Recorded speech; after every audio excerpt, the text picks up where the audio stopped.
yo, what's Bobino? What's Bobino? Zeke Black is in the building. I gotta change that to 1986.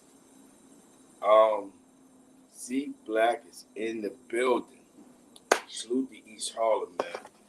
Um, we're doing the patch story. We have to start this off right, man. Definitely super salute to my man, Unique Mega Audio. Show me that love on Vlad, you heard? Say it now to just say it like they say I love you and you're my homie and you're my friend, yeah, bro. But we was raised to move in silence. You know, big shout out to my man Zeke Black, Double J, all them. You know, they used to tell me, you know, really Zeke Black, because Double J knew what time. Definitely. Shout out to Unique Mega Audio. His his interviews up on Vlad. Stay in tune. It's a Harlem fourth quarter. It's definitely a Harlem fourth quarter. Um, he's definitely taking me international. G Up Quinn was popping. He's definitely just taking me international with this one. Definitely super salutes to all my people that watch me now, because you know Vlad is international. So like I told you, I'm talking to a bigger stage. I'm talking to more people. I have to be mindful that I can't speak locally. So a lot of things I'm gonna break down and I have to go back and read some things, because a lot of you guys ain't from the United States of America. A lot of you guys ain't from New York. Going into the content, man. I'm just showing love, man. First and foremost, salute to Pat Porter. Hold on before I get there. We have to show love to the fans. You heard?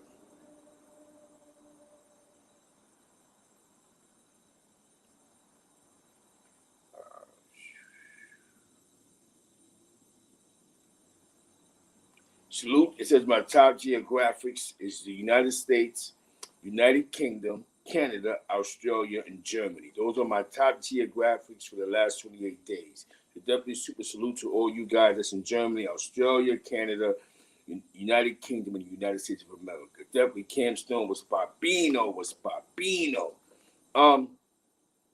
Yesterday, before we get to what we're gonna get to, definitely shout out to Mac Mean.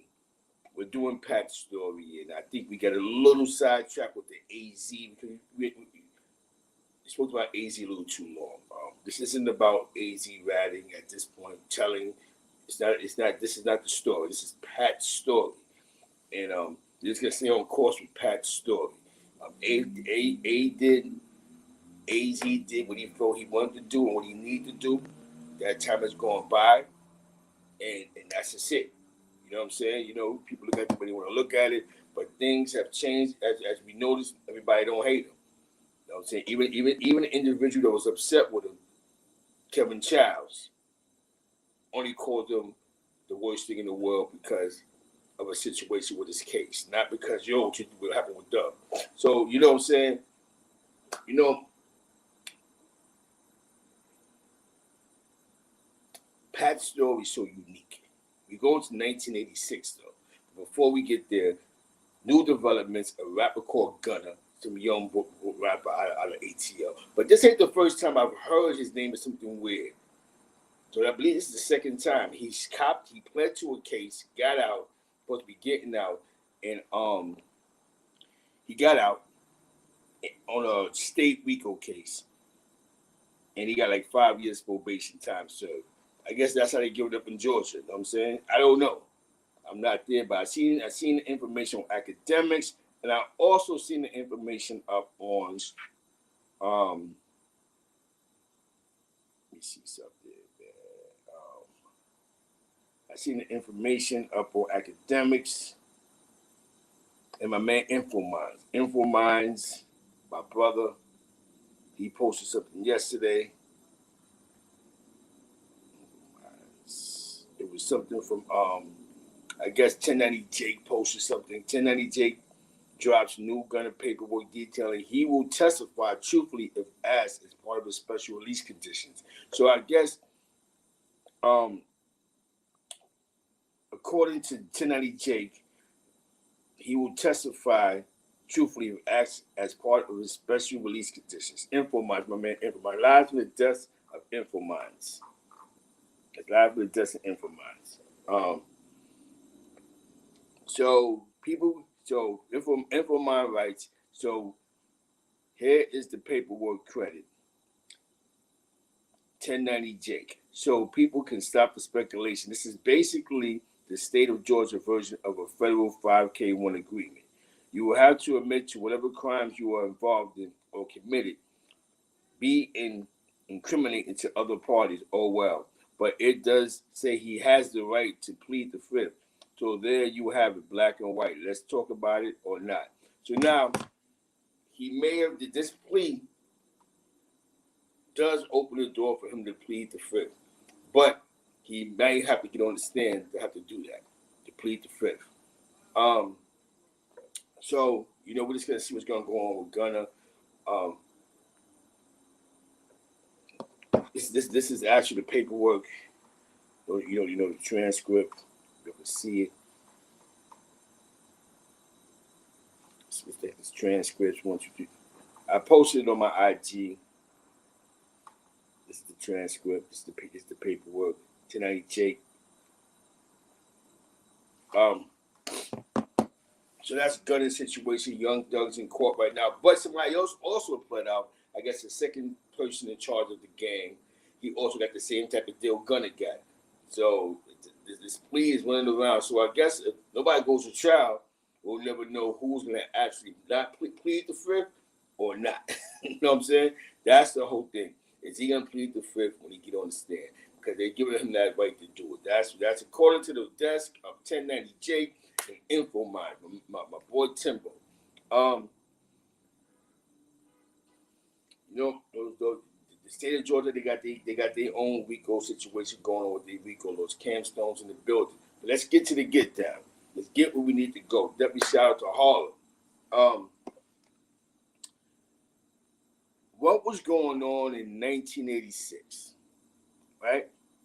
Pat Porter explains a story that Alpo was basically an enforcer for the crew.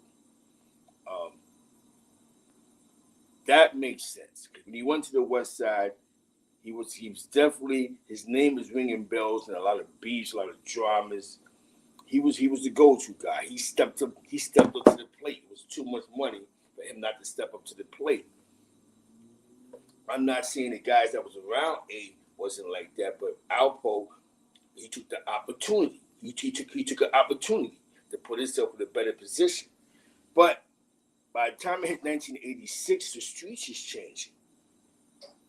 So now you got the coke spot. But now remember, AZ and a host of others was pre-game for the crack era without realizing the crack era because they lowered the prices on the coke. You understand what I'm saying? So by them being pre-ever for the crack era, you got this crack thing that's popping. But dudes are still coming to buy coke. Remember, he had it for the low. So you go to him, you go get boom, and you got 5 bottles, you cook it back up, boom, there you go. So, but like I said, AZ per se didn't sell crack. But now it's a different game now because guys that's selling crack is probably seeing A like, yo, what's up? What's popping? Now there's more goons out, there's more addiction now. Now there's a lot more stick-em kids because a lot of guys was falling to the ruler era. Remember, it's cheaper now. You go to A spot, you buy, or just somebody's spot and get 5 dimes. You do those systems and they're fully blunt. You off to the moon. You off to the races. This is that generation. 1986, the game changed in the street. Rich Porter comes home. Rich home. It was my man Poe. They find a slot in a position for Rich. I mean for Poe. And Poe played his position. He was able, at least in 1986, to be making like $80,000 a week. Coke, selling coke, down to coke. So the coke wave never went nowhere. Don't get it twisted. You know the crack shit blew. The coke shit never went nowhere. I remember my block.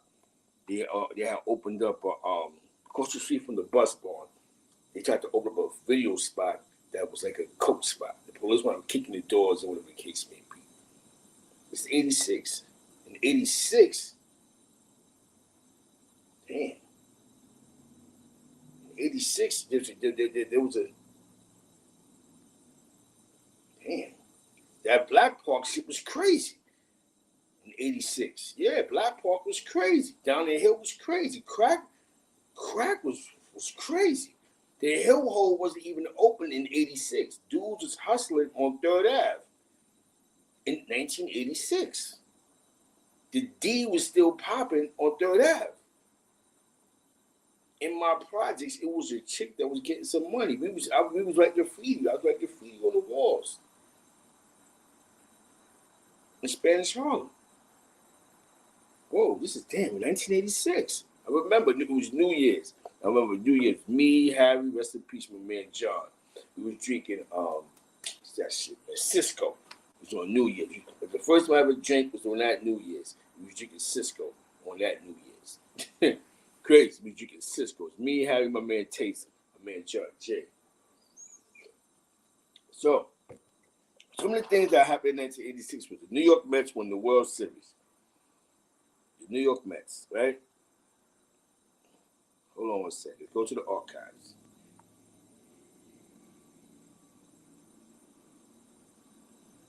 Go to the archives.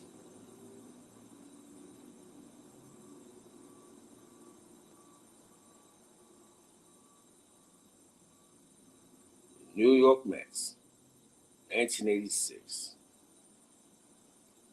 The Bad Boys won, as they called them. 1986. This is the story around the New York Mets of 1986.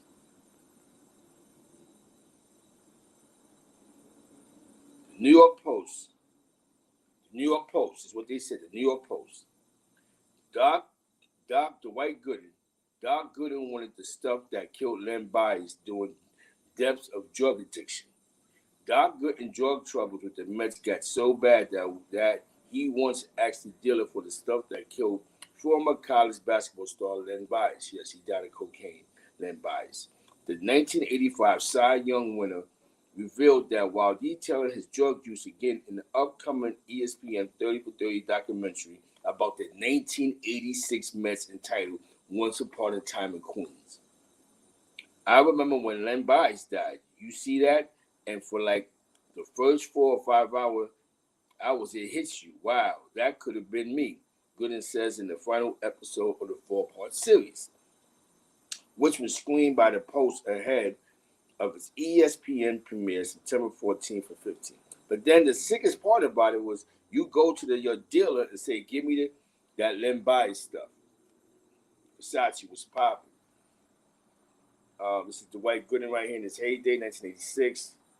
Dwight Gooden, the Bad Boys. That's sick. But that's where I was at. So 1986 was a party year. Partying was still in full effect in 1986. This is why these guys that were selling this shit didn't look at it selling cocaine the way people looked at heroin. Heroin was looking like the devil's drug. Even though all drug, you know what I'm saying? That was the worst drug. Anything that came with the heroin trade, people put their hand called for that. Cocaine was considered a party drug at that time still. At that time still, cocaine was still party hardy. Who the hell wants some type of drug that somebody else is OD'd off of? So you're gonna die. Your family and friends are left, and my dad said my son died of an overdose. Gooden then tears up following a lengthy pause before the camera fades out and the story turns back to 1986. What happened in Harlem in 1986? Rich Porter's home. Alpo's uptown now, right? Rooftop is popping, it's crazy, right? What happened in 1986? But now AZ ain't the same AZ no more. AZ's not the jukebox AZ no more. Now AZ is, yo, A, I need something. Yo, A, let me hold something. Yo, A, yo, my block is popping. Yo, A. So A at this point, allegedly, he's not a nickel and dime nigga no more. He's not that number. Now, he wasn't even a nickel dime nigga. What I mean is he's not selling dimes. He had a couple of dimes, but his level changed because remember, he's the black guy That guy that gives that was always known for giving to you for the low. You had people from the moon looking for AZ. Because remember, a lot of these other towns and other cities when crack went crazy. Remember, AZ didn't sell crack. Alpo was just an enforcer, which made smart. You know what I'm saying? He jumped out the window. He's ready to go crazy. I'm pretty sure Gangsta Luca took that position. I'm pretty sure Whip Wop could have took that position. I'm pretty sure Pretty Tone could have took that position. And a host of other niggas. But Poe was a new kid on the block. It happens. Most crews that get money, they have enforcers. They got dudes that come around and, yo, son, owe me some money, and you go over there and you collect. Most crews do that. That's known in any trade that's illegal, from hustlers to loan sharks to number hoes. Yo, son, go see this guy. You know, Alpo did make his name for himself, being the guy that you owe somebody some money, slap you up, punch you in the face, spit on you. Yeah, that's everything she's saying is honest to the truth. My mind, she wifey. So a lot of things she's only hearing from, oh, what? There's a couple of things that she probably heard that she's not going to bring on the internet, of course. But yeah, he was the guy that was his job. Remember, what did Poe have to offer them? You have to think about that. What did Alpo have to offer them other than, yo, he's gonna put himself to be one of our heavies? He took that position.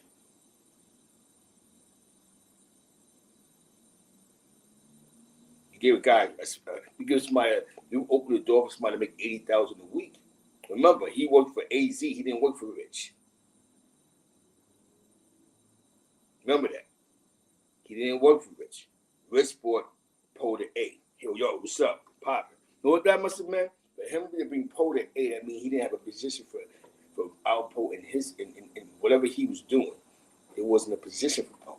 That means that he was already set in stone. But my man doing something. My man got headaches over here. Yo, you want to yo, son, what's up? Makes sense, right? Yo, I got this spot to swap. It's a little crazy. I'm moving around. But this shit's making some money, but we just keep robbing it. And, you know, the dudes are sitting there, shit is getting crazy. And yo, fuck it, I'll take the spot. So now he's making money. He's in position. He's impressing. He's making money. He's impressing. He's not running away. He's not running off. Dudes is getting punched in the mouth. He's making money. Everybody happy. But the difference with Poe is now when Poe going to the spots, he ran off with a half a brick.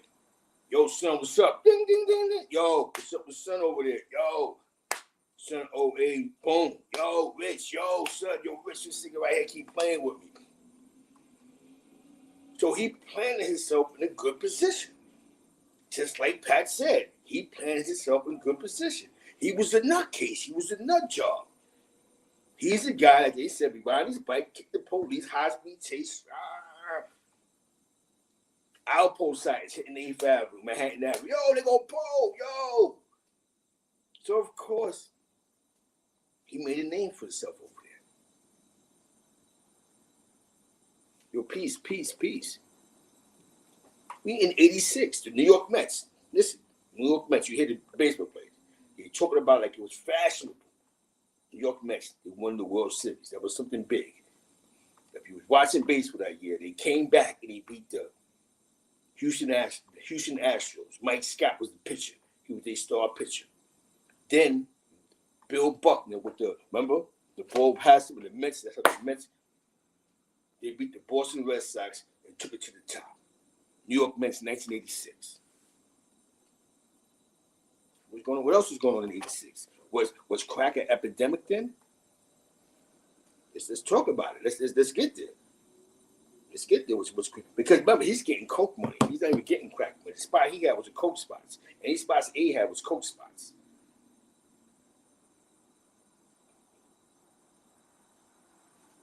I'm gonna read something to y'all. Now, yesterday, not getting off track, party people. We're not gonna get off track here. We're not gonna get off track. We mentioned Ding Ding. I'm I'm gonna go into something that was in the newspaper because we have to deal with we're dealing with the newspaper articles. Y'all can say how you want to take it, but we're dealing with the paper. You know what I'm saying? You know what I'm saying? Definitely, Mr. White. We here in the building. We're in 1986. I gotta change to 96, 86. She just clarified that in 86, Poe was an enforcer for whatever they was doing, the crew. So he just wasn't moving around. Anything that dealt with the money. Either A got mad or Rich got mad, he was moving around. Now we understand his position, top of the morning, the necessaries, the do's and the don'ts. There's only two things you can do in life, the do's and the don'ts, the necessaries. Well, you gotta get this right. The necessaries. 1986. Yeah, Poe name was ringing bells uptown. Yeah. He was running around with them. He was getting that money with them niggas. But his job, just like a host of others, like, you know, when you speak about one of the twins from East Harlem, what do they say? Was they getting money? Or nah, son, they was like enforcers and security. Allegedly. Every shout out to I gotta say allegedly because they're fighting for their freedom. A bunch of crews had to enforce, like Papito from the east side. Papito got money, but what was he more known for? Yo, the enforcer. You know what I'm saying? May he rest in peace. I remember a situation with Papito on my block. A situation that happened with this dude from First Avenue, with an OG on my block. May he rest in peace. And it brought Papito. And Papito's whole position was to hold him down. And dudes had words. My man cousin, may he rest in peace, had words, but he didn't die that day. But my man, Fritz was around that time. You know what I'm saying? But A was uptown. So they like, man had words with him. One thing led to another. He shot one of my mans in the foot. So crews had enforcers. And most of the forces stood out. Definitely shout out to Jew. It's popping. Yeah, Fritz was outside. But A was outside because he's uptown already. He's uptown. He's already in the plant. Like Fritz was in the plant, but A was in the plant too. There was a lot of money in the streets. Remember, it was still a party joke. Not just dudes from uptown was copying. You had dudes from Jersey that was coming across that bridge. From like Inglewood, Patterson, you know what I'm saying? T-Neck, you know what I'm saying? You had dudes that was coming across that bridge, that G-Dub. Yeah, June, it was crazy. So A was thinking about this. This guy who's selling dimes and coke. There's more of this shit coming in. There's another form of this shit popping. You running around, you know, you go see Juan. Juan's still trying to get you for the 50. Juan was still acting funny around 86. Juan was acting funny. Who was over there? Let's talk about that side of Harlem. Who was over there? Was it the Jerry in that section? Was it like the Spranglers? The Jamaican niggas was definitely not. You already know. Them Jamaican posse niggas was definitely not trying to show love to the people. I mean, I'm not gonna say that. A lot of rosters are showing love to niggas. You know what I'm saying? You know what I mean? So we can't come up with our own philosophies because we ain't see it. You know what I'm saying? Because we can't create these fake internet wars that never existed. Dudes may have had beefs, but it wasn't like that. But the game was changing. The game was changing, June. In 1986, this is where we at. AZ's not the same AZ no more. AZ found a way to dump something before BMF did it and still make a profit. So what position do you think Rich took?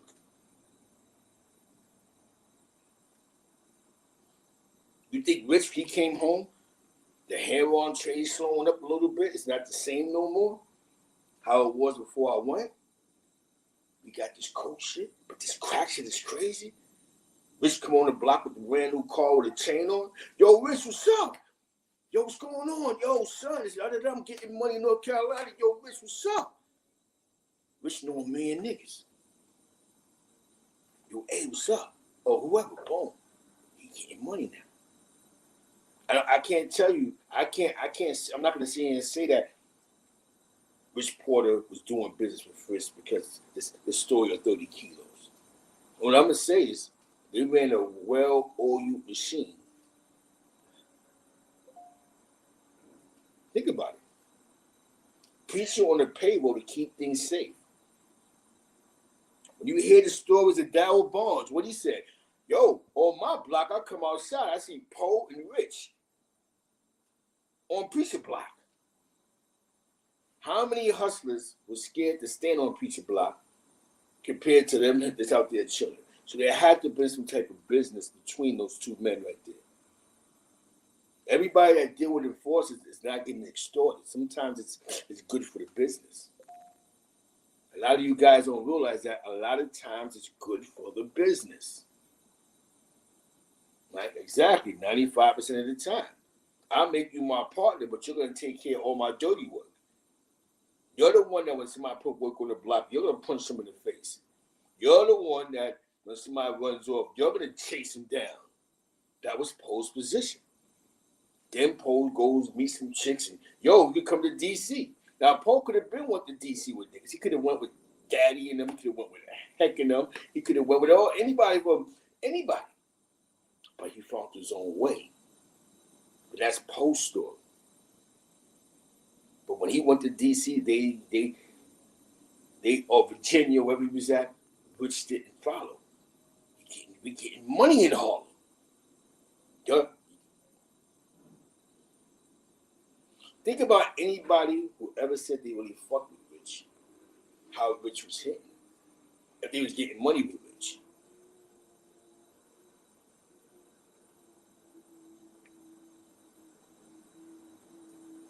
Compared to how many niggas said, you know what I'm saying? So it's all turned into business. It all turned into business. The enforcer becomes the face. Yeah. It's a new generation, it's new wolves out here. It's a whole new set of wolves. He gonna keep you online, and we're gonna get our money. Now, mind you, do y'all think that AZ said it out of his mouth? Yo, I gave him that spot, and I was able to make another move. And that's the move that really got me rich. You know what I'm saying? Now, what you think? The other move he made was selling dimes and crack on the east side somewhere? Do y'all really believe that he lived in the same apartment that his mother had, or Pat actually lived in the apartment her grandmother passed down? Like he didn't live in Lenox Terrace for a little while?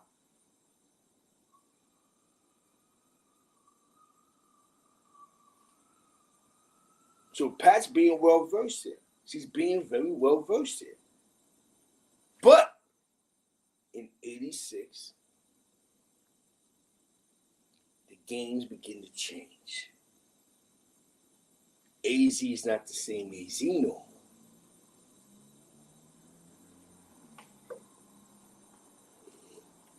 more. Yes.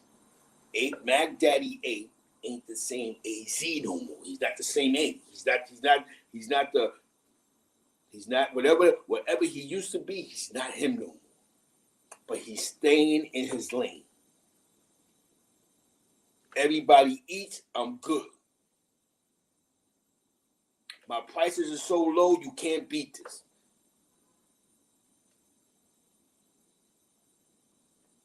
I'm not gonna lie to you. At a time when certain dudes were still trying to charge dudes before the microwave cookups and all that, like I told you, you just couldn't go on B-Way Slate talking about, yo, let me get an ounce. Dudes were still trying to charge you unless you knew somebody. You had to know somebody to get that low.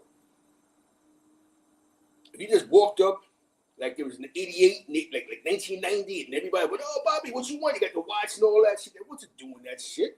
You have to really know a motherfucker that take you upstairs in mommy house with Jesus Christ on the wall and the whole apartment smelling like holy water to get that. Yo, Bobby, we get that for 18, 12. Bobby got to make money too. What you think? Bobby gonna give it to you for what he get it for? I'll get it for 10. I'll give it to you for 11. You know what I'm saying? The shit that went for 13 and all that shit, the grand was pure basura, garbage. Shit that you can only sell out of town. You know what I'm saying? That was that basura. Yeah, you bought that shit that was water that halfway melted on Greyhound and short lines. Y'all know you know, man. What's poppin'? Feed the fucking wolves, man. We in 86 right now. We're in 86. What the fuck was poppin' in 86? I'm gonna show you what was poppin'.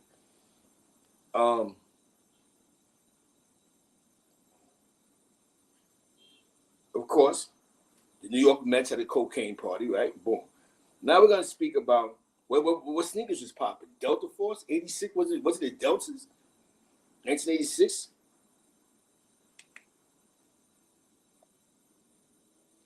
The game was changing, man.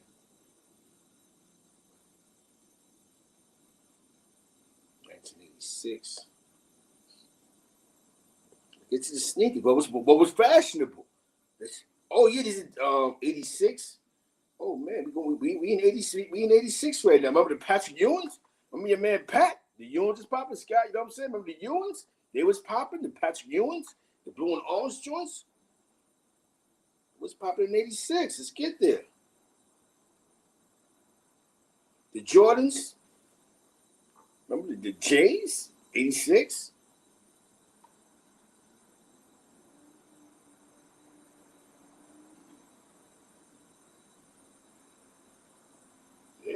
Yeah. We in 86, man. We had Jays, we had things that was popping. Yeah, exactly. Let's get there. British Knight. What was popping in 86? Yo, Dan jackets, the garments. You see somebody come through with the Dap. That was popping. Bally's was popping. Bally's was popping in 86. My man Wiggs. Shout out to Wiggs. Wiggs had those shits. Oshkosh. New Balances, the NBs. Come on, for Shachi in the building. Debbie shout out to P and Super Mentality. Shout out to the Bloody Bunch in Clubhouse. Both clubhouses. We here. Free Lawsuits 86. We uptown right now. Rooftop is popping. Woolly Burgers, the location, right? Side block, the black door, the red door, all that shit, the doors. After hour spots, real dice games. Harlem was a club. You ride down 12th Street, you don't know who you might bump into. Yo, son, what's up? MPVs. That's right, MPVs. The what's those? What teams was those shits? Suzuki Samurais? Was that around 86? So again, the streets is changing. The streets is changing, party people. In my neighborhood in 86, dudes was on 3rd Avenue. Rest in peace, baby. They had crack on 3rd Avenue, though. You know what I'm saying? It was crack. I remember, it was Baby. Rest in peace, Baby. His brother. Y'all may know one of their kids is a rapper called UFO Feed. But one of the kids, when it was the father, it was a part of a group called TKA. They was on 3rd Avenue. Shout out to Sasonel. Sep was out there back then. Veen, rest in peace, was out there. Tone Lopez. This is before the Hill Ho. Tom Black was out there. Yule was out there. When the Chinese store was right there on 100th Street. Cubby was out there. Randy Love Walker was out there. 3rd Ave. On the Avenue. Dudes was hustling on the Avenue. The D was dirty, dingy, and dangerous. Alpo gave he used to come through and dudes applauded him. Yo, son, he went to the west side and found his way. They didn't call them niggas soft for that. It's just the shit that he was doing. He was going overboard. You know what I'm saying? Definitely salute, man. We here in the building, man. Feeding the wolves. Feeding the fucking wolves, man. So I gotta change the title to 86. But 86, but the streets was changing drastically. Crack cocaine was on an all-time high. Crack cocaine. But coke was still popping for that price. But when crack was hitting, now you got dudes that want way to this shit. Opportunity rises now. Yo, I need to get the brick. What? Yo, boom. Number game. That's anything that's smart. What crews got locked up around that time after 86? The Jerry Curl posse. Remember the Jerry Curls?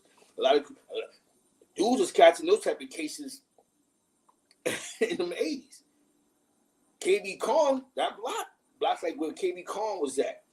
Those was $1 million blocks. It was a different game uptown.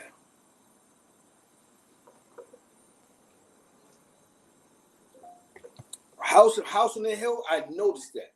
When he speaks in Brooklyn, he always got something bad. It's like you know what I'm saying? Like I noticed that. He may have had a bad experience with Brooklyn niggas. Probably in jail, most likely. Probably in jail, he had a bad experience with Brooklyn niggas. One thing about Brooklyn niggas, they violate. Definitely that generation of Brooklyn niggas. Those God body niggas, those niggas is, you know what I'm saying? Those God body niggas was violating niggas. So it probably dealt with some jail shit. Something that dealt with the penitentiary. Exactly. Sambo in the building. PTC crew on Fifth Street, you heard? Exactly. In 86, it's options. So what happens when you get this new drug? What is number one in demand? The cocaine. Because you can't move the product without the main ingredient. Right? The main ingredient. What becomes the main ingredient?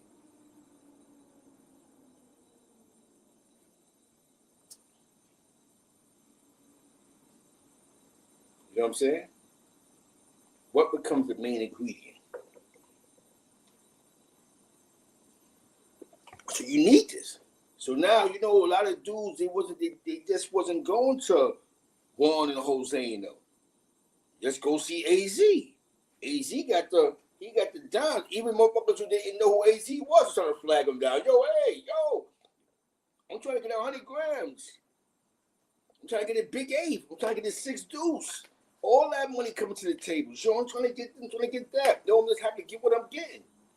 But the fucked up part about that game is that jealousy, envy. People expect you to be the same person that you are every day. 86, after 86, in that little clip of 6-7 months of them having fun at the rooftop, popping bottles, all the love in the club. Not just the rooftop, Fever, Skate Key, whatever spots was popping, it's nothing but love. Then you have a grimy ass crew. Dark Side TV was popping. And this is what changed the game. This is what changed the game. Because people expect AZ to be the same AZ. He's not the same AZ no more. He's a little more paranoid. He's a little more low key. He's seeing individuals get knocked off. It's a new game change. Good friends of his, a lot of good friends are falling victim to this hard job. Oh shit, he fucked up. Oh shit, boom.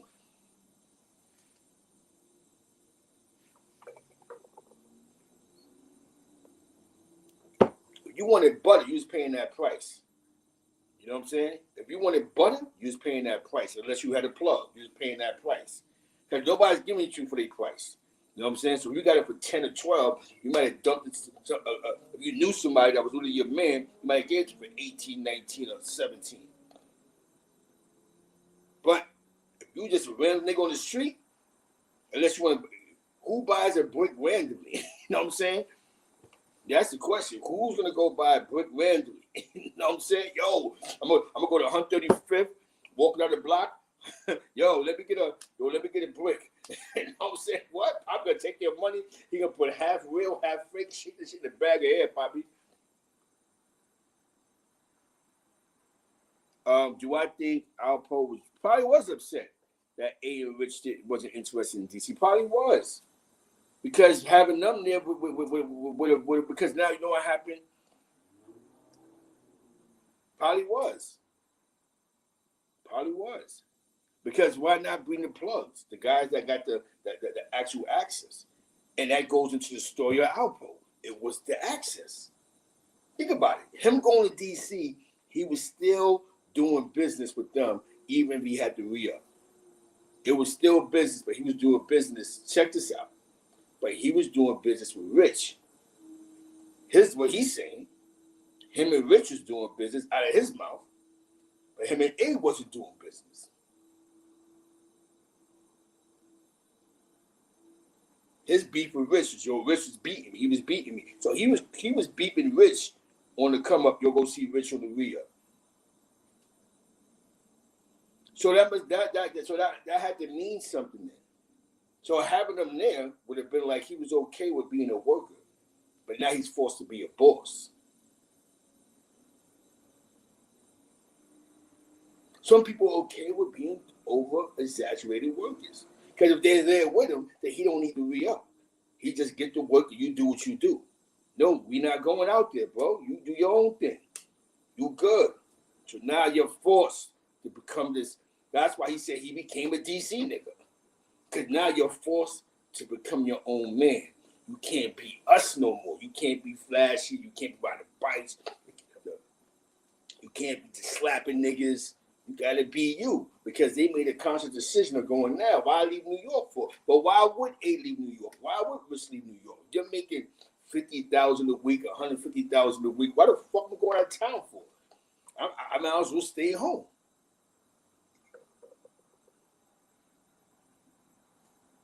Yes, he gave him the jukebox. But the game was changing. The streets was changing. Everybody going out of town getting quadruple profits, but they was okay with what they was doing. Why I go to North Carolina for? I could do this shit at home. You know what I'm saying? I mean, no, honestly.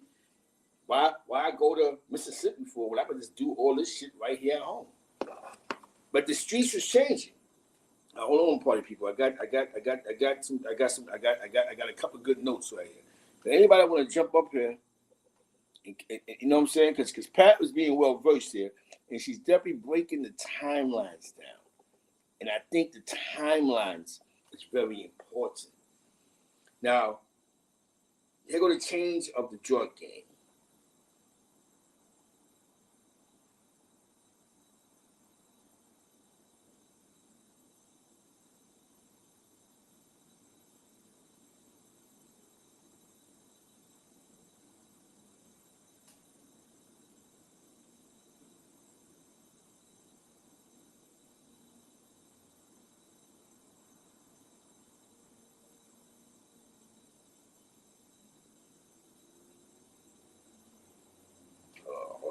Hold on.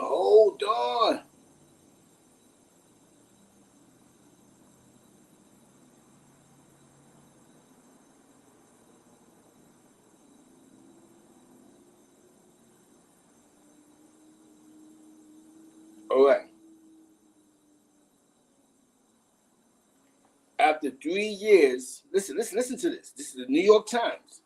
After 3 years, crack plague in New York only gets worse. This is 1989. That means in the 1986 is where they looking at the flow of crack, the actual flow of crack. It said after 3 years from 1986, what it says, in 3 years, the crack plague in New York only gets worse. This article was written on February 20th, 1989. Looking back over the last 3 years in which crack use in New York City has grown to epidemic proportions, Bronx Borough President Fernando Ferrero found a metaphor. He said it was like a balloon filled with water when it squeezed on one and expanded another. Despite the more than $500 million spent by the city in last year's fiscal year on drug-related enforcement alone, more than twice the amount in fiscal 1986. Back to 86 when Rich came home. See, back to 86. We just went back to 86. We just went back to 1986. Crack is more amount of fiscal in 1986. The presence of crack is more pervasive, more violent, and more insidious in the effort on New Yorkers, particularly the poor. So in 1986, to smoke crack was still cool. By 1989, it was a poor man drug. That's what the newspapers are saying.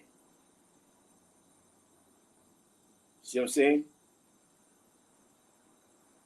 The presence of crack in 1986. The presence of crack is more pervasive, more violent, and more insidious in efforts on New Yorkers, particularly the poor. The things have happened in the last 3 years. Crack has contributed to the city's soaring homicide rate from 87 to 1988. The number of murders rose 10%. Drugs, the police, in particular crack, played a role in at least 38% of the 1,867 murders last year, compared with a generally constant rate of 20% for the year. Now, this is 1989, and they started off with from 86. That's when they started from. So to NYPD, they calculated a date for crack, which they're saying 1986 was the crack bill. Crack in the beginning was considered a rich man high still. By 89, it became a poor man job.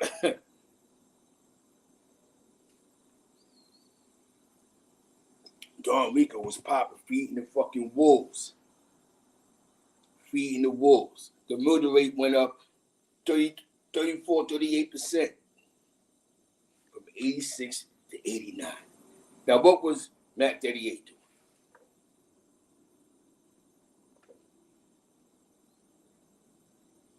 House on the Hill, I'm going to answer that. It's not in the paperwork, so I have to go with that. It's not in the paperwork that he actually told on, that he said that he admitted to these homicides. It's not in the paperwork. So I do not believe he killed Rich Porter until I see a document. Because the actual paperwork that he said that he actually told on with all the dead bodies, he did not mention Rich Porter's homicide at all, sir. He did not. He mentioned Little Gary. Little Gary is actually part of Wayne Perry's paperwork. And in that portion, he does not mention of Rich Porter. But he's mentioned the guy from New York that he bought guns from. He made a mention to the guy that he bought guns from to kill Demencio. He made a mention to that guy. He bought like 9 guns from that guy. There's no mention of nothing with Rich Porter in that paperwork. So if he said that was part of his plea bargain in that Wayne Perry case, he's a motherfucking liar. I got the paperwork. Shout out to Crown Courts TV.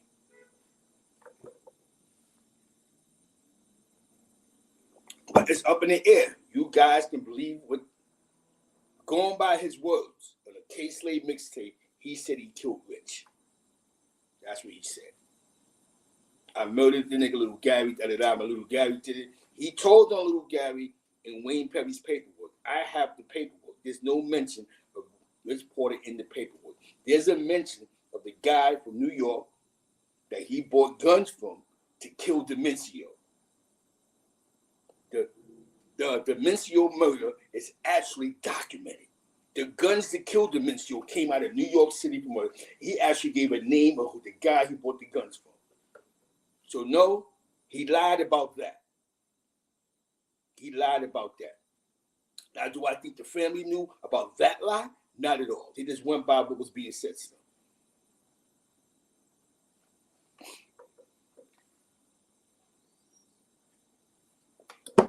The only thing that Pat Porter can say is, yo, I have a document saying that Little Gary killed my brother. Big Head Gary killed my brother. That would be the only thing that she would have to produce to the world, but she don't have to prove nothing to the world. But what Alpo lied on, there's no document of it.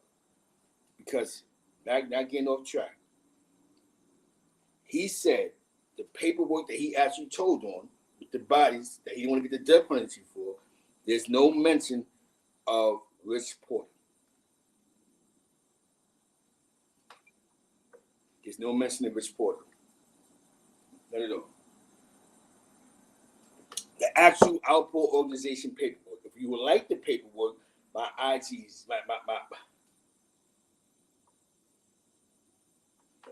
there's only one side to say, yo, he killed my brother, I got the paperwork. Because she'll have to produce a piece of paper at this point, because the paperwork he said he told on, there's no mention of Rich. So she would have to produce a piece of paper saying, yo, boom, this man killed my brother. And I think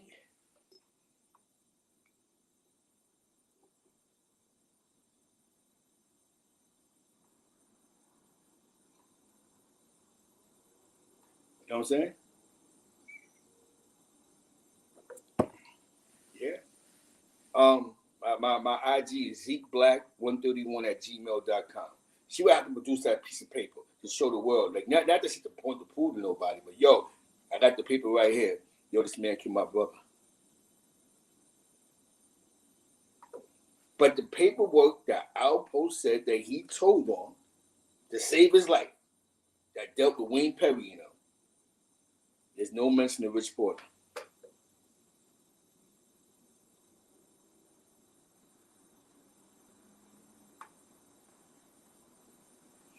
Yep, so we see the P word. But you don't got to produce it. It's for you. Anybody can get that paperwork because if he pled to all known and unknown murder charges, and little Gary name is in the situation, then that means that little Gary is the property of New York State, even on the cold case, and people can get that document. And since I've said that a couple of months ago, nobody has thrown down the document to tell me to shut the fuck up. So, back again, I don't think Alpo killed him. I just think he clout chased, the family's hurt, and they just want to do away with it. You know what I'm saying? They don't know what to believe. You know what I'm saying? They don't know what to believe. The only way to truly find out is that case still open.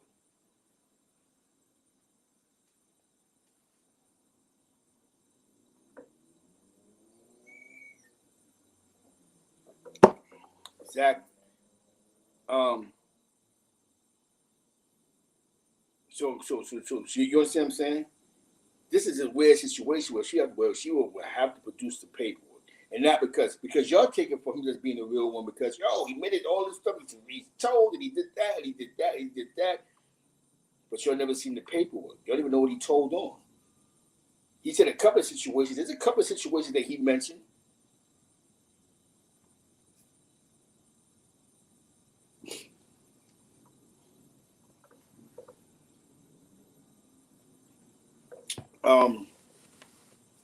Yeah. I heard a piece of it. It was him and paparazzi on the three-way. You know what I'm saying? Now this is amazing.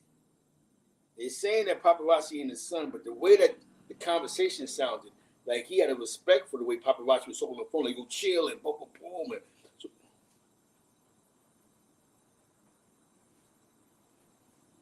that's how he feel. That's how he feel. Nobody had no remorse. He mad. His legacy will always be he worked for AZ. That's his legacy. His legacy between the real ones of that generation is he worked for AZ.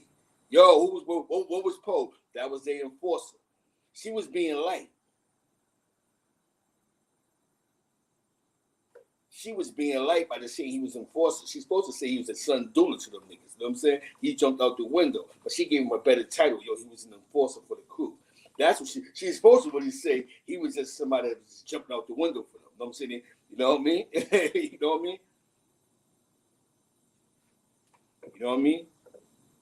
But she was being nice. She was being respectful because that's AZ, you know what I'm saying? She was supposed to be disrespectful, but she really wasn't. Want to know why? Because she probably figured out that this motherfucker lied, that he didn't murder my brother. Him per se.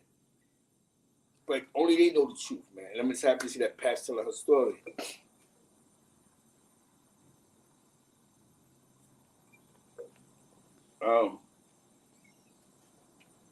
I'm gonna tell you what's so deep about this situation. You know what I'm saying?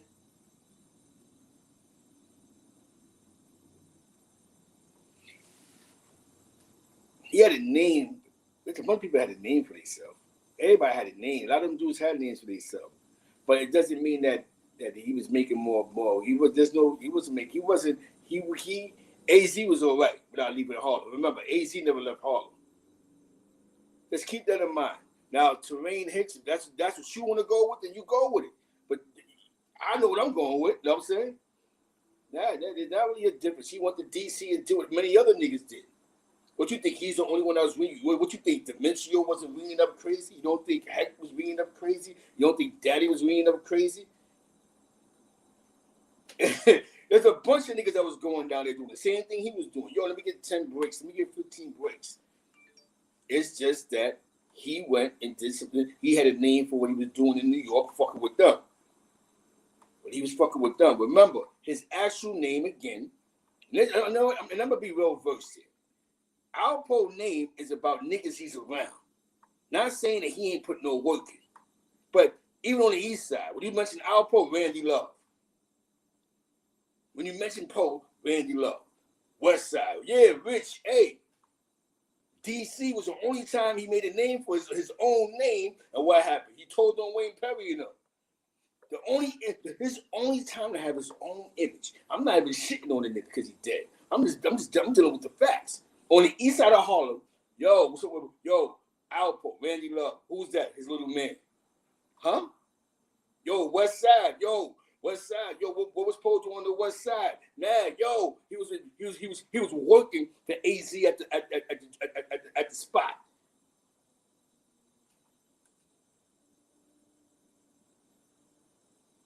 Like AZ said, he's a attention seeker. Give it to him. The Brooklyn nigga everywhere.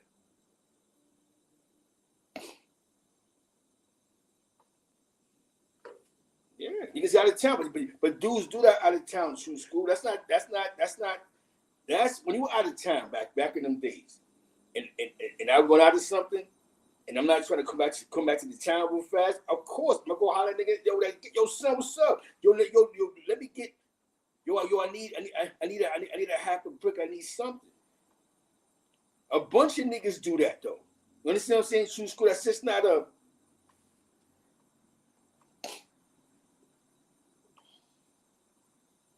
Now, because we have definitely shot the Southern Belle. We're having this conversation. Randy Love is from my side of town. Randy Love is not known for getting no money. He's known as being a Debo stick-up nigga. That's his reputation.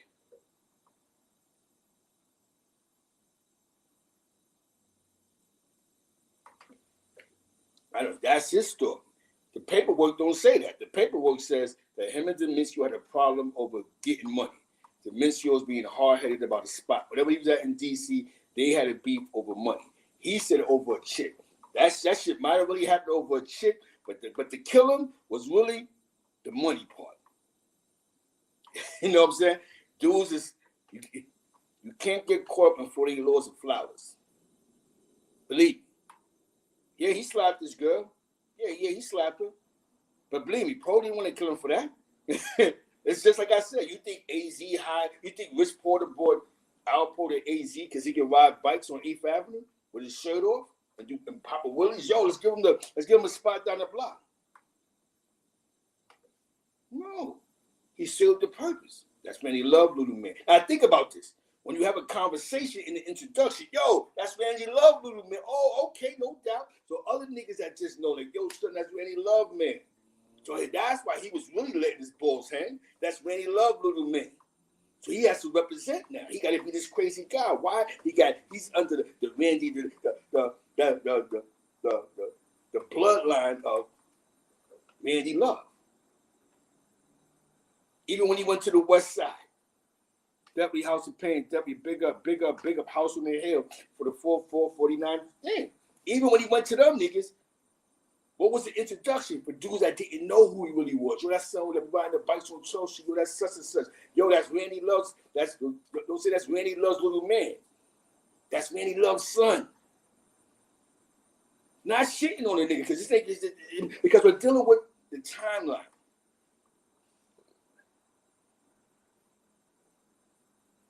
You know what I'm saying? You know what I'm saying? Like you know. By that time, he probably thought it was Tito Montana or whatever the fuck he thought he was. But this shit. Hold on a second, party people. This is a great show. It's a great vibe. Nobody's saying nothing wrong. If y'all believe that Alpo killed Rich, go for it. I don't see no paperwork. For me to believe it, I gotta see a piece of paper now. I can't go over what he said because he said what he told on is in that paperwork. I got Wayne Perry's paperwork. In Wayne Pepe's paperwork, it says no mention of Rich Porter. It even dates back to 1988, 89, when he first started going to DC. So you know what I'm saying? If y'all want to believe it, go for it. Salute. You know what I'm saying? Salute to y'all. You know what I'm saying? I'm just going with what I'm going with. It's just like when somebody said somebody was telling. Let me see the paperwork. Or somebody said somebody was a raper. Let me see the paperwork. I just can't go off of what you're telling me. Yo, somebody said, yo, son, with me. Because that's the generation I grew up in. Because a lot of good niggas died off of word of mouth. Because the person who said it deemed credible. There was an era before me that dudes was dying that they thought you was telling. That's the cloth that I raised under. If they thought you was telling, niggas was knocking you off. Because who told you? Because the person who said you was telling was a dirty cop. Yo, your man was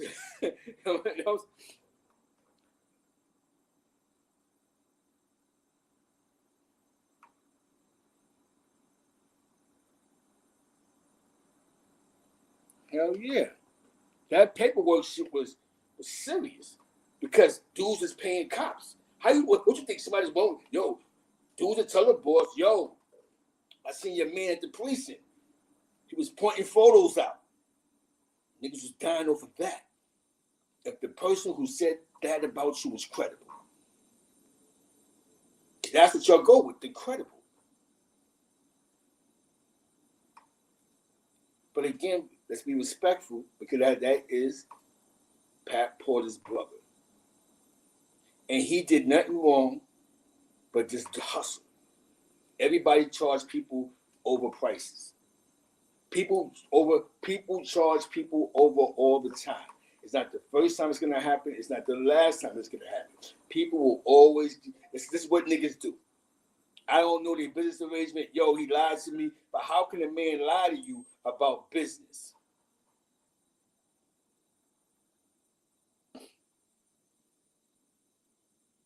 Debbie shout out to Dog Soldier for the 718 drop for doing my due diligence. You know what I'm saying? That's business. Let me tell things that get over on niggas like so now because you're so used to being a worker, you know what I'm saying? Yo, you brother, you're getting over on me. How? It's business, bro. I'm pretty sure Rich Porter lied to a whole bunch of other people too before in his life. I'm pretty sure there's a couple of dudes who ain't never get paid. You know what I'm saying? There's a couple of dudes he had on standby. He ain't the only one that has done that. That's why you can't fuck with niggas. That's why you can't fuck with niggas. You have to understand you gotta keep niggas in their roles. We be trying to make niggas bosses. You can't, everybody ain't meant to be a boss. Some niggas is just good workers.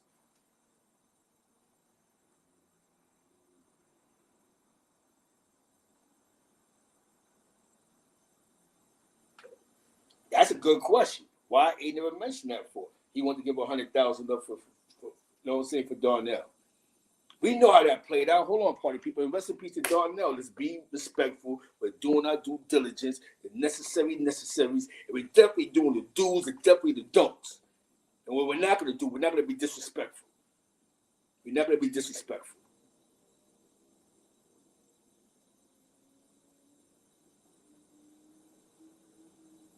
Because one thing I'm going to say is, he still ate off of their legacy. How happened to your legacy, bro? You create your own legacy. You your Poe. But you didn't realize your legacy because your legacy was attached to these niggas. So their legacy meant more to you than anything else. It's even the slander campaign. This is facts. You can't make Peter 4 without him in it. You can't do this, that without him in it. But what's his position? Now Pat's being clear. He was my brother's soldier. She was being nice and called the nigga an enforcer. If he did that, he might, but maybe he did. Maybe he did. Maybe he went to Rich and said, yo, I'll put some money up. But let's think about the individuals that's involved, who names is in the Darnell situation. You know what I'm saying? Let's talk about it. Let's talk about it.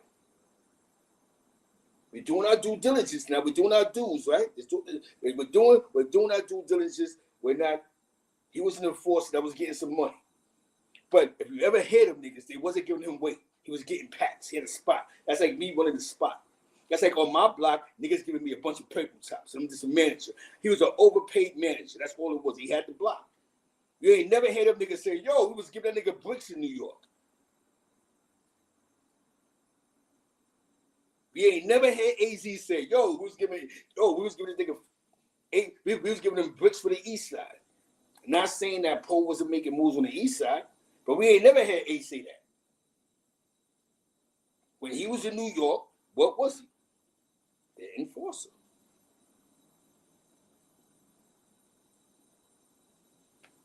Pat, you're doing your due diligence. You're being honest here. You're being honest. By me being outside that time, I know exactly what the fuck you're talking about. I know what you're talking about. We're not even being disrespectful here. I know exactly what you're talking about. He got paid for his position. DC was his own image. And within his own image, what he did, he crashed out and caught like 10 bodies out there. He crashed out. In his position, he did more damage in DC than he did in Harlem.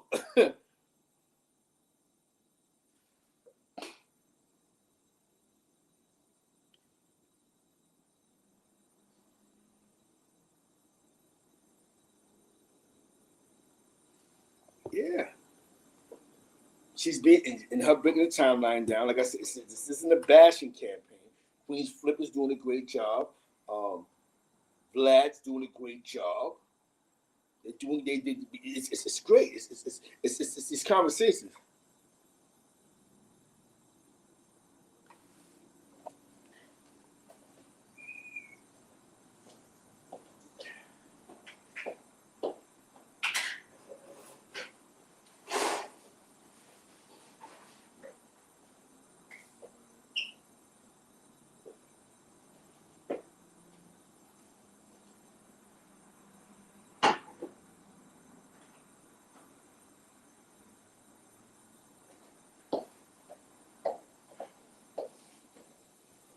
I'm gonna tell you a trick here.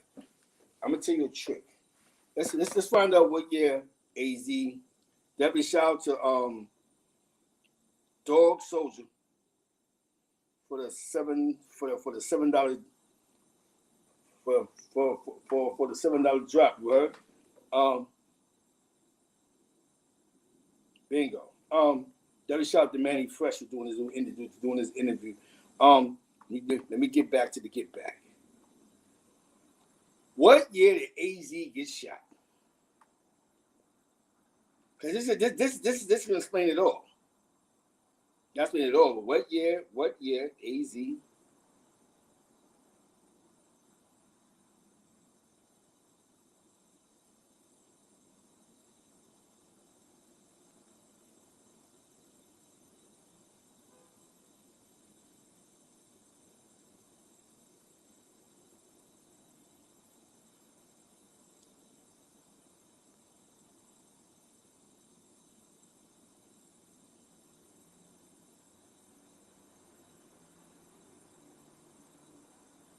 Now think about this. It's a Flo, Rich's home, Poe's home, right? Right? 87. It goes August 21st, 1987. Faison was the victim of attempted murder after a robbery one area at his aunt's house, which served as one of his stash houses in the Morrison section of the Bronx. I'm not here to figure out AZ's drug operation, right? But why did they skip the line? But why exactly? So why would they skip the line and go, yo, fuck Poe, fuck Rich, we going for A? He skipped the line. He went like this. We're going for him. That's the nigga with the bag. Because A was giving it away. So if y'all want to sit here and believe that all he did was sell them dimes all day, then that might have been a piece of the operation, but he had it for the low. He had it for the low. A was absolutely smart. The only worst person who was able to get next to him was his brother-in-law, was his ex-brother-in-law. That's when the game changed. The game changed after that, right? The game changed after that. The game changed after 1987. A got hit, right? We're going now. Now I'm doing my due diligence. AZ got shot. Allegedly, he began this. I don't know when AZ told. I can't tell you the date he told. I didn't see a DBA. But one thing I'm going to tell you is, hold on. I'm doing my due diligence here. You know what I'm saying?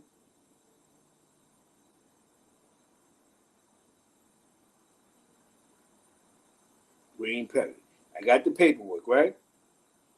It goes. This is Wayne Perry's paperwork. Part of it. This is Wayne Perry's paperwork. So if you can't see it, I'm sorry. Wayne Perry's paperwork. I got to touch on the lights down. Hit the like button. Definitely got the paperwork right here. Boom. It's the paperwork. Now it says the gold conspiracy.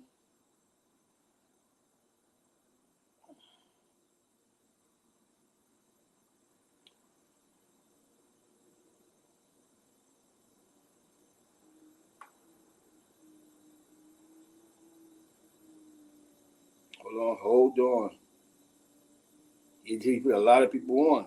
That's why I say he was a good dude, man. He was a good dude, man. And when you good like that, you're giving it away, there's no way somebody can feel like you own something. There's just no way, man. This is the case he actually told on. Alpo. He told on Michael Wayne Perry, Tyrone LaSalle Price, and Michael Anthony Jackson. That's who he actually wrote the statement on, the stories on.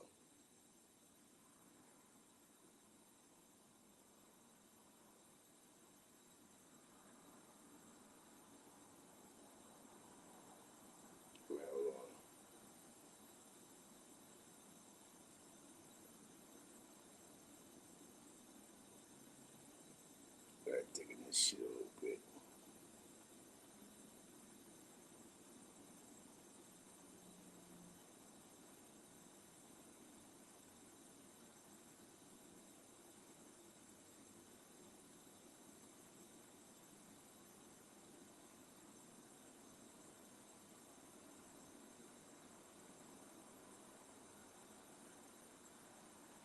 The indictment starts in 1989. It says 1989. It goes on 1989, July 1989, exact date being unknown to the grand jury within the District of Columbia. Albert G. Martinez procured Shelton Cortez Watkins and another co-conspirator not indicted here to kill Lawrence Denny Harris upon learning that Lawrence Denny Harris intended to sell a quantity of cocaine from Martinez and the Martinez Drug Organization. On or about July 25th, 1989, within the District of Columbia, Albert G. Martinez, Shelton Cortez Watkins, and another person whose identity is known to the grand jury while armed with a 9mm pistol purposely and with deliberate and premeditated malice killed Lawrence Denny Harris by shooting him with the pistol, thereby causing injuries from which Lawrence Denny Harris died on or about 1989. So basically, on record, Poe been going to D.C. since 1989 when he turned the Fed. He probably was going there before that, but 1989. Now, what was the difference? So, what made Poe go to D.C.? Was it the shooting of AZ, or was it that allegedly AZ was cooperating? So things was looking a little wary. Things wasn't looking right. Because of days in the building. 89, he started going to D.C. Now I'm pretty sure that you know the tough time in AZ's life, that while he's going to court or whatever he's doing in that case, with that case, I'm pretty sure there's a couple of people that behind doors probably things was changing. But one thing I might honestly say, dudes wasn't calling AZ a rat. That I was around. Nobody was calling AZ. Nobody calling him a mistake. Like he never got he never got that tag.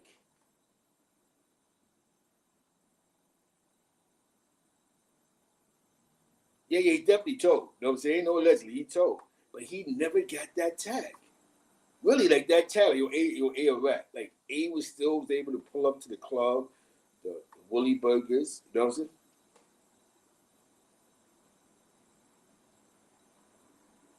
You know what I'm saying? Poe was going to DC back then. So Poe really wasn't even in New York like that. Things was changing. Everything changed after AZ got shot. If you noticed that, right? AZ got shot. Darnell situation, may he rest in peace. And then the Rich situation, rest in peace. It was like a trifecta, back to back, back to back. And then Poe got snatched up.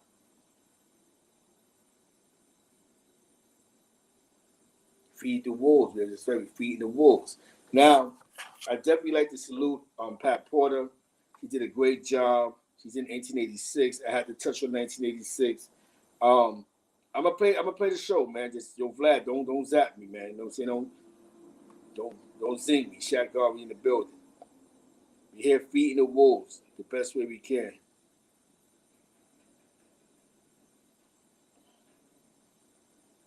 Hell yeah. Yeah. They beat the cab driver up, nitty gritty. If you watch it, yeah, they beat the cab driver up. Yeah, it's a lot. It's a weird. It's crazy. They beat the cab driver. Rest in peace to Poodle. You know what I'm saying? He went to jail for that. I'm gonna play the Plaid Porter what she said yesterday. She said in the video, as I told you, you know what I'm saying? I'm going. I got the concept. It was in '86. You know, cocaine. Crack wasn't looked as bad. It was still a rich man high for some weird reason. Dudes are spending $300 to get high and shit like that. It didn't become really an epidemic. In their eyes, it's like 89. By 89, it just got worse. It was a poor man. By the time it hit 89, it was considered a poor man high. You know what I'm saying? It wasn't the rich. You know, in the beginning, it was still considered the rich man high, no matter how you mix it up together. But by 89, it went to the top. Don Rico in the building. What's her name? Pat Porter. Definitely salute to Pat Porter, man. I appreciate, putting the content out. And I didn't want it to become an easy bashing campaign. Because it's taken away from her story when she was around A&M. And I can just remember from what I seen from back in them days. Like I told you, in '86 Mets, I went to a couple of Met games. My man John went to go see the Mets at Shea. We drinking Cisco when we made cover of New Year's. I was writing graffiti. Exactly. They definitely wasn't calling me rat. And I would, exactly, hit it on the nose.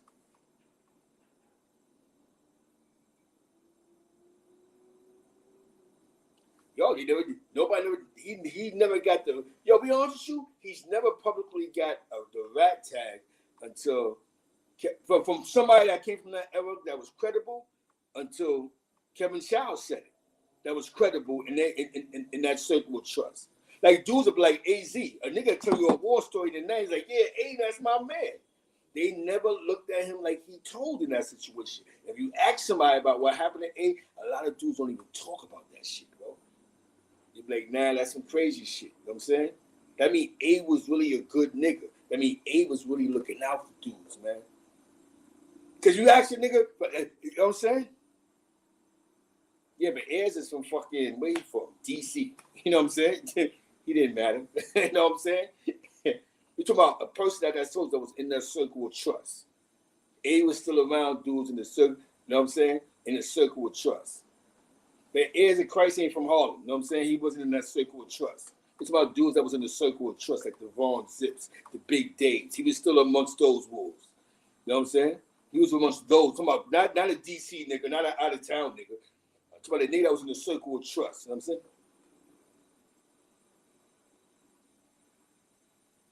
Exactly. Word the mother. Dudes did not see. They said it right there. Seriously. Dudes would be, and you got killers. Dudes that's killers that be like, well, ain't my man. Yeah. You know what I'm saying? Yeah, exactly. Bingo. It was overlooked. He wasn't a gangster. So let me play this thing. You know what I'm saying? This thing. Pat Porter on Alpo smacking and spitting on people. Check out Vlad, becoming a force for the crew. Part 5. This is Pat. In the world of Pat, shout out to Vlad TV. Check out all his content. My man Crown Course TV is back. Get back to Crown. He's back. He's doing something about Chicago. Crown is back. Crown Course is back. Get back in tune with the in tune, the necessaries, the do's and the don'ts. It's a dirty game, you heard?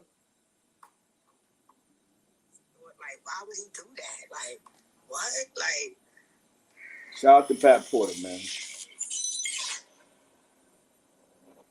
Okay, so now they're building up, and the money's coming faster, and everyone in Harlem is starting to know who they are and so forth. Did you yourself, being connected to Rich and AZ, did you ever have problems around that time of, people knowing who you are, knowing you had money and so forth? I don't think that it was really anything big then at the time, because people were getting money. Like, they were getting probably more, but they were getting money. They were sharing money. Like, it wasn't like looking, I don't know. I was there, but I was in the house. Yeah. Like, I wasn't out like that. So I never saw danger. I never thought about danger at that time.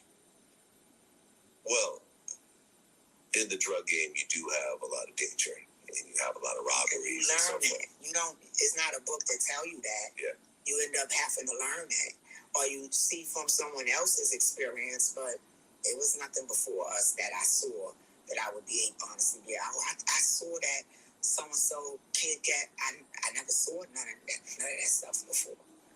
Well, I mean, leading up around this time, and this is something me and AZ talked about. Some of his drug spots were getting robbed, and he was having to deal with stick-up kids and so forth. And Alpo kind of came in and started doing some of the dirty work for him. Like, he would go after the kids that robbed him. He would shoot at people, threaten people, and so forth. And he kind of became the muscle of that crew, like the enforcer of that crew in a way. Regardless of who Alpo was killing around that time, he is very violent. Yes. People feared Alpo. They feared him because they know he would do what he got to do to protect his money. He ain't gonna let nobody fuck up his shit. You understand? So definitely, bro.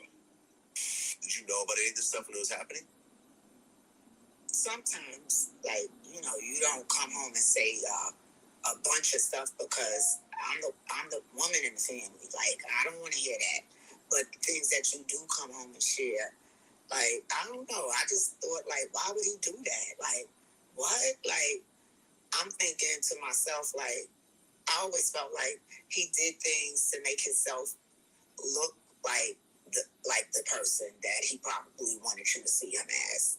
Like, I just couldn't understand, why are you acting like this?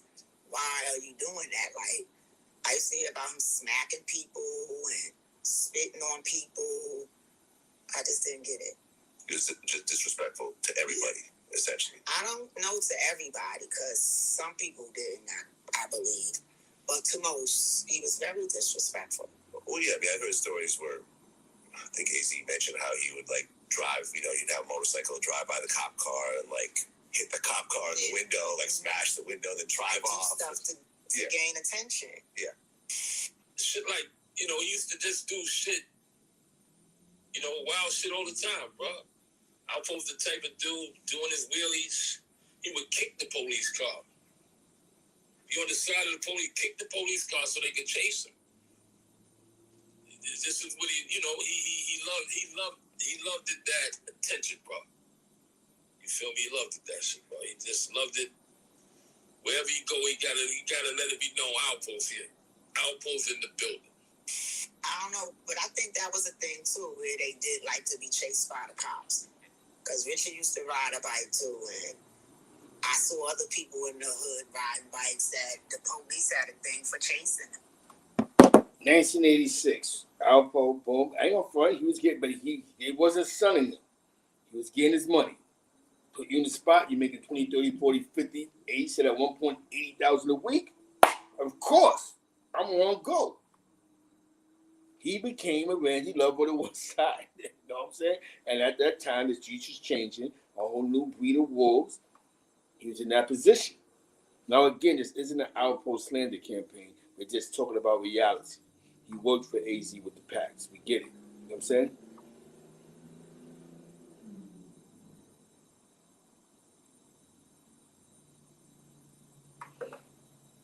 You know what, Chris? We know that obviously in the game he had to shoot some people. We all knew that. Because that's what came with the game back then. It wasn't so easy as now as somebody could just play on their phone and get money. You know what I'm saying?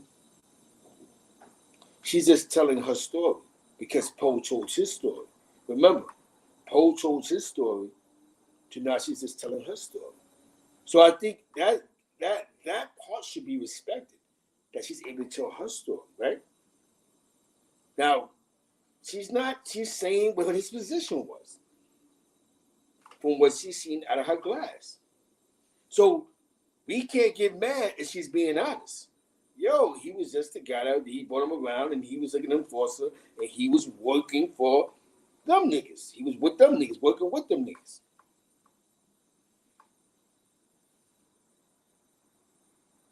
You know what I'm saying? And that's how you get that bread. Yeah. AZ was hitting him. He knew what to bring back and he was making money. That's how he was making his money. A was hitting him. There's a difference from getting hit and you reeing up. Those are two different conversations. Probably did. You know what I'm saying? But she's not supposed to talk dirty on. Yeah, you took over the jukebox. This came out of A mouth. You know what I'm saying? Actually, A mouth was some guy named Manny Black. You know what I'm saying? Again, this isn't an Alpo slander campaign. He was in a good position. He played his. Some people just play the enforcer and don't get that much money out of it. He played the enforcer and was getting some real money out of it. So actually, he wasn't. He was a high paid enforcer. You know what I'm saying? But you have to take it to 86. I'm pretty sure she's gonna bring us back. We had to take it back. You know what I'm saying? It was in 86. Pat Porter, thank you. You're telling your story.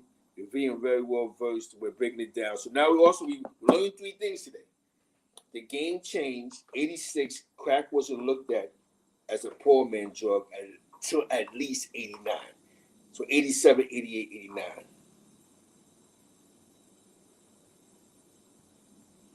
You know what I'm saying? Exactly. Yeah, you know what I'm saying?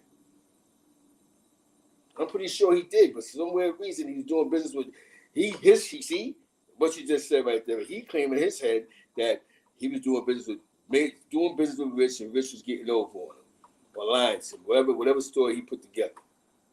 But in the paperwork, there's no mention of Rich Porter being murdered by Little Gary, killed by Little Gary. There's no mention of Rich Porter. There's mention of the guy he bought guns for to kill Demencio. Rest in peace, Demencio. Shout out to Brooklyn. Hold on a second.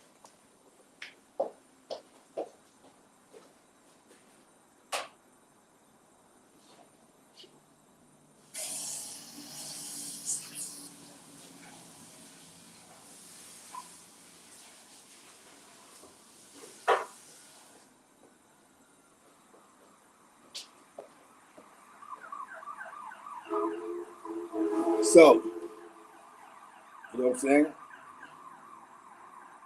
Yeah, you know what I'm saying? They said, you know, these guys created something, an algorithm for Harlem after the dope era. After the dope era, these guys was the crack era guys. The cars, the dressing, the jackets, the Gucci, the chains, the Dapper Dan, the kid up. You know, they started something new. That being said, there'll be some more content coming out. I got to change it to 1986. Alpo was brought around as you know, but he got his money. At least we got to say he was getting his money. With that being said, I'm pretty sure they're putting out more content of this. Definitely shout out to Pat Porter. She's doing a great job. She's well versed. You know what I'm saying? She's coming across well versed. And with that being said,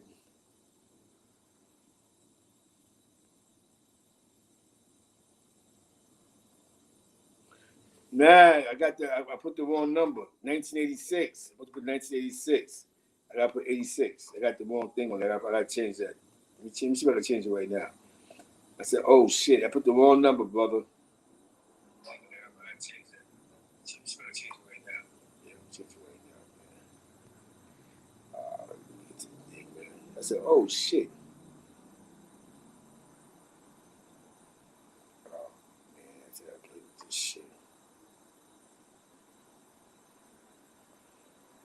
So I gotta wait till the video's over to change that. I forgot to do that. Let me see. Yeah. I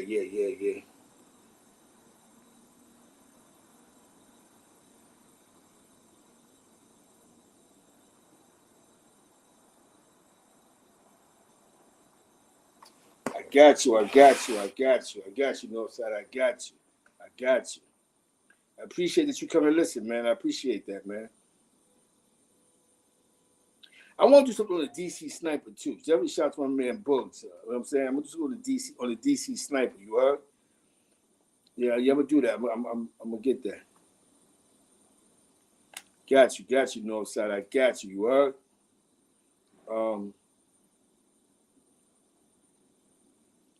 Let me see what I'm about to get you. It's a unique story, man. They have a very unique story. What the hell is that? Oh, I got to change the thing on there. They have a very unique story.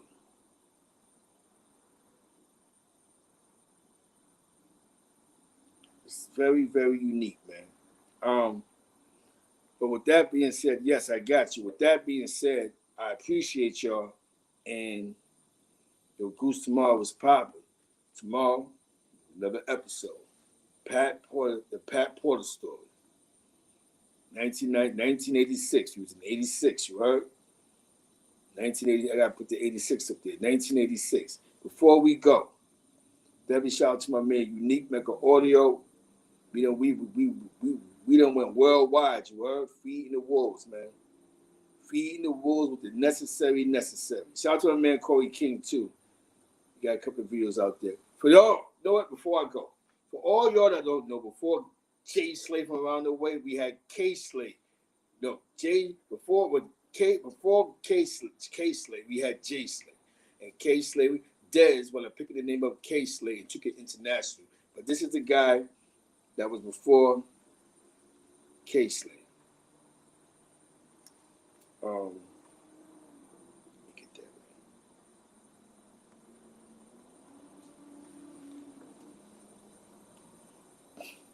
Let me get that.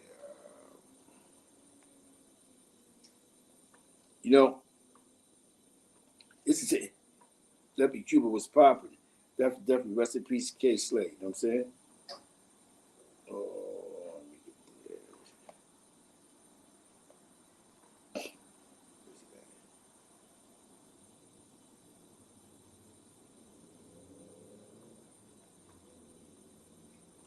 Let's have it.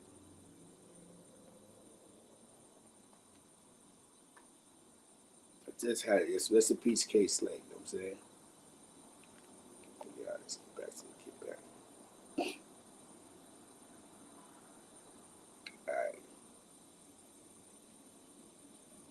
We definitely hit Harlem in the building. Definitely shout out to Harlem, man. Definitely shout out to Harlem, man. Definitely shout out to Harlem. 1 second. I actually go to case for Jay Slay. You know what I'm saying? What's that? What's that?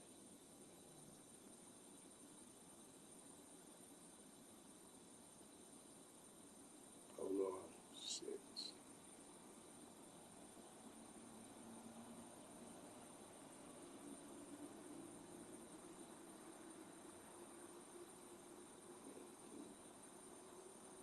Where he at, man? Tell my man Jay Slay from around the way. My man JJ Slay.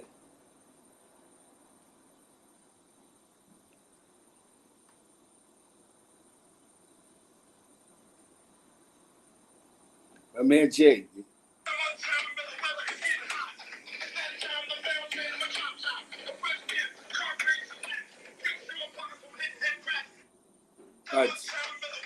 Now, before K Slay, let's repeat BNDLIU, there was J Slay.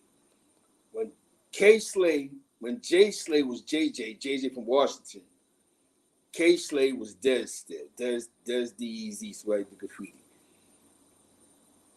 When Jay died, K Slay kept the name. K Slay from around the way. But the first one that started screaming this shit was J Slay from around the way. That's me in Washington Projects in East Harlem. JJ Slay. This is him right here.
Christopher.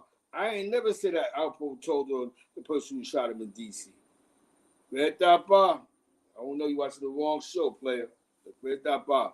I never said that, Christopher. I never said that Alpo told on the individuals that shot him. He told on the Wayne Perry situation, Christopher.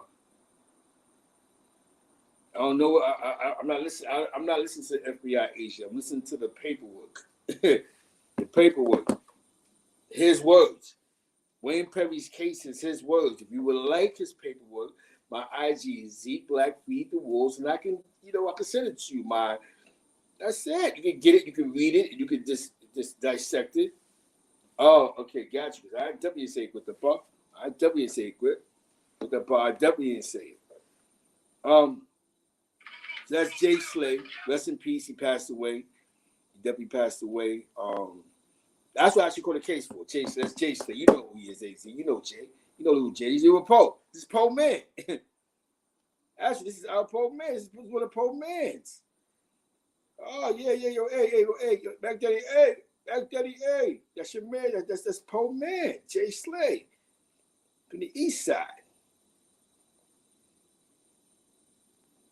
Back to my man. You need to follow me on. Here it is.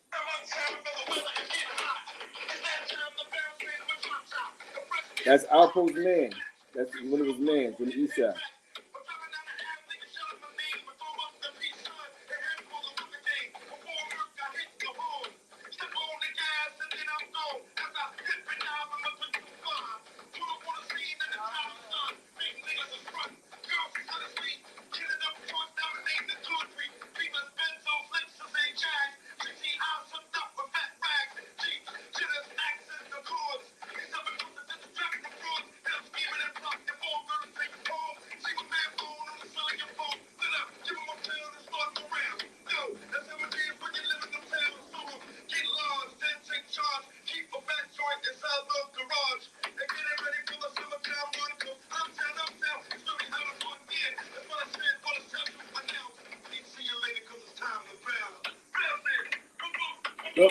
Bouncing. Those are my mans, Odie and them, man. Odie, Nate, me and Monty, Derek, all them niggas, man. Up the hill, down the hill. Yeah, bro. Yeah, okay. So you from Wash. Coach K, you from Wash, then. Used to be in Washington. I caught my case fucking with this nigga right here, JJ. You know what I'm saying? Yeah, man, I should be in Wash. Let's be down there. That's my man, Monty. Monty riding the bus right now. That's my guy. See, the world is small. My nigga, oh, that's my guy. But then I coming out of town going back and forth. You know what I'm saying? I was out there. When I was out there, yeah. Oh, you from First Ave. Okay. So you was out there probably with my cousin, Ron Gibson. That should be on First Ave too. You know what I'm saying?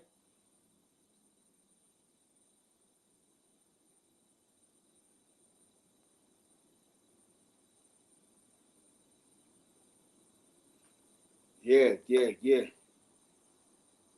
Debbie salute to London, man. Yeah, Coach K. I was getting money on First Ave. I was getting money on First, you heard?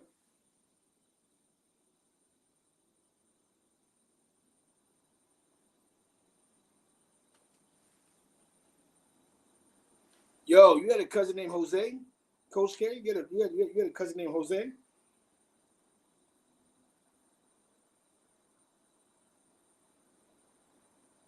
You answer this question. This is history right here. You had a cousin named Jose? You answer this. Come on, man. Son. Come on, man. Yo, this is history right here.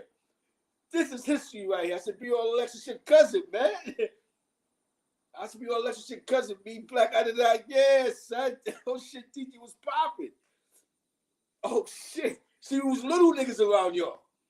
That's when you had the, what's his name? You had that fucking, that Wrangler with the shit up the back, with the big glasses and all that. Oh, shit. You came home from that shit. I'm not going to mention the shit with your case and all that. Coach K's in the building. Coach K in the building. Yo, that's crazy. New Metro. I'm going to say New Metro. Yeah, Jose, that's my man. My nigga Hope. You had to, you know what I'm saying? I got to keep it. I have to keep it. I have to keep it to the keep it. You know what I'm saying?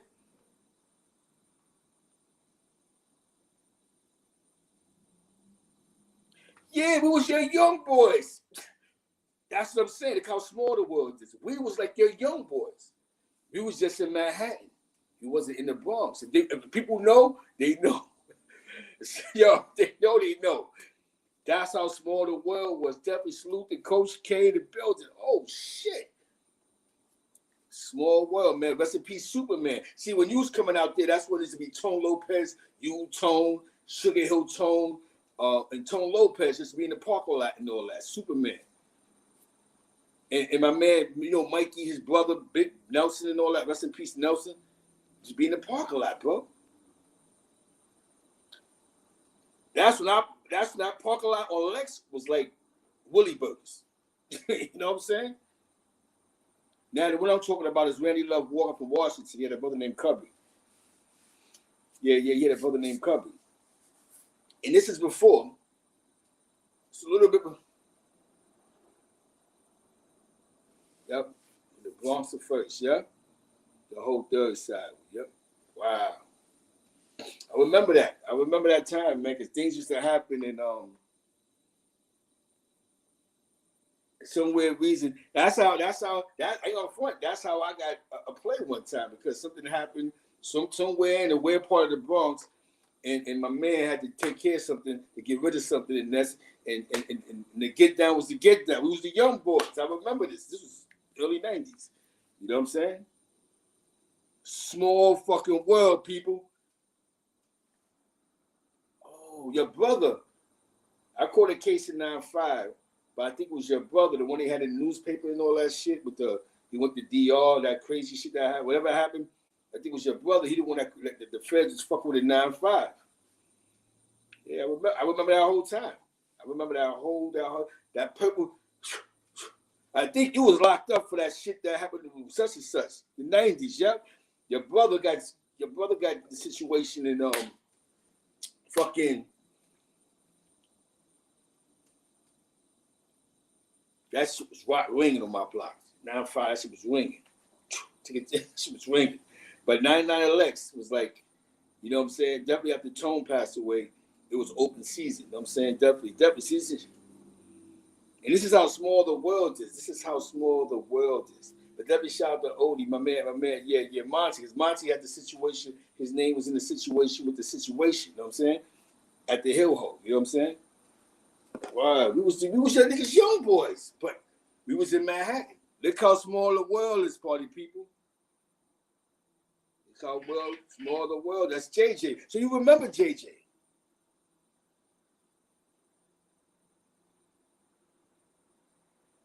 Oh, World Cuba and 116th and Second Ave?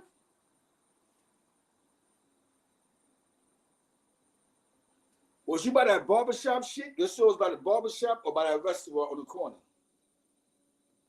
Because Jefferson was crazy back then, depending on what year. Yeah, Odie locked up Nate in the street. Some shit that happened in Pennsylvania, I think. Some shit in PA. Yeah, niggas, he got life or some shit like that. He's saying, I think they're saying Odie got life. Yep, JJ Poodle, remember Big Head E? I mean E. You know what I'm saying? Yep. Poodle passed away in Washington, you know what I'm saying? The man JJ. Remember JJ? That was from a rapper, JJ Slade. That was JJ. I caught a case with JJ in 9-2. Small fucking world, son. Did I ever meet Black Rob? My cousin used to manage him for that Bad Boy reunion. So yeah, I met Black Rob.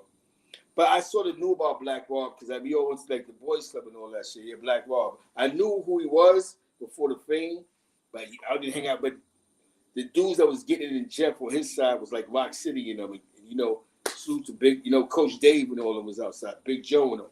You know what I'm saying? Yo, son, they don't, and you know how that played out. Ant was my nigga white. So what year you came home? Ant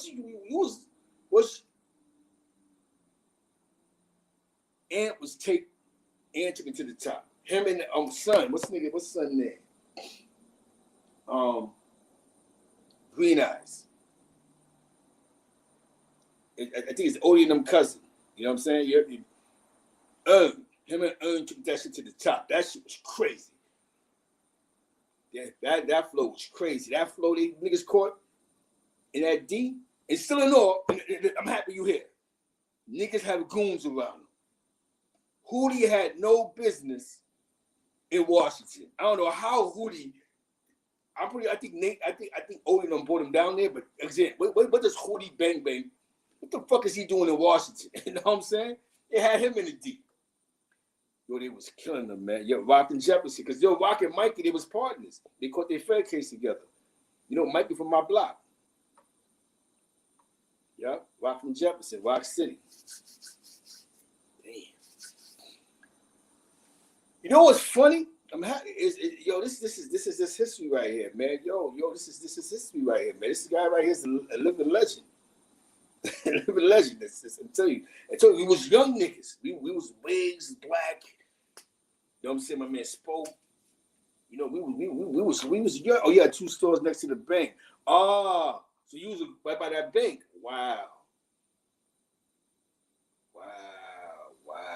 Wow, Cuba, I never knew that, man. You had 2 stores right there. One of those stores, we was right by that bank. One of those stores, well, that's first. He was on second.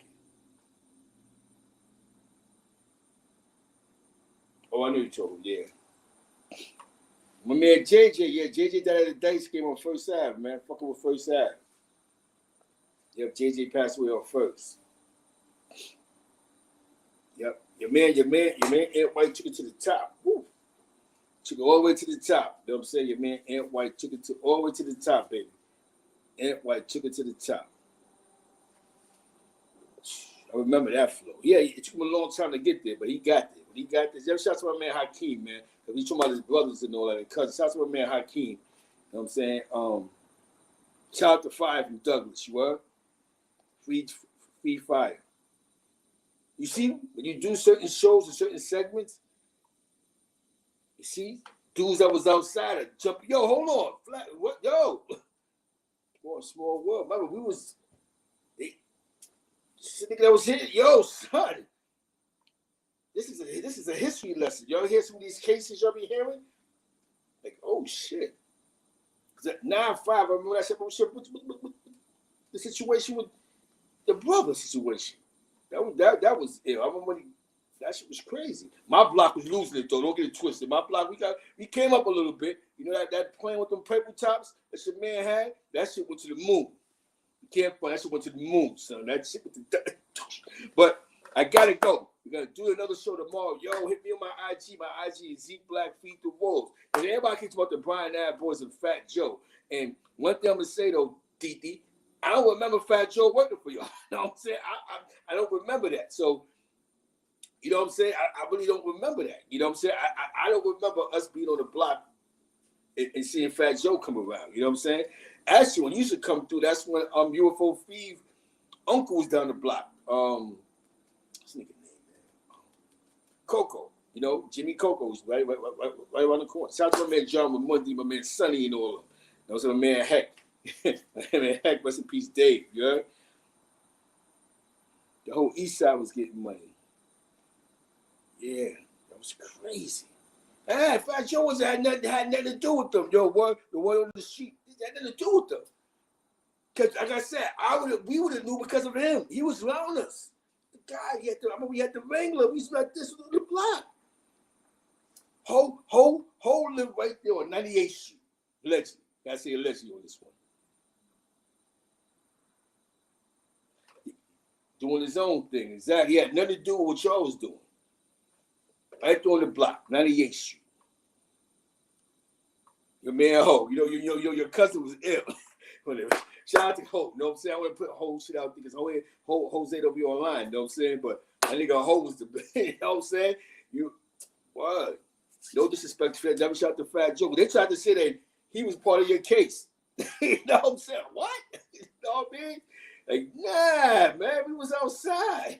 You know what I'm saying? He was, yeah, definitely, man. You know what I'm saying? Definitely. Rest in peace, my man Harry. Remember, Harry used to live in Jose building. You know what I'm saying? Right there on the side. Yo, this is definitely a history lesson, man. This is definitely New York in the building, man. The Brian Ad Boys. Y'all could Google this. The Brian Ad Boys. You see the name he said who he was. You go, oh, shit. You know what I'm saying? Well, definitely shout out to Fat Joe, man.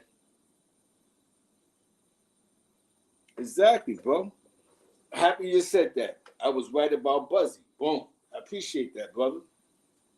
You know what I'm saying? These dudes is doing too much. Things got boom.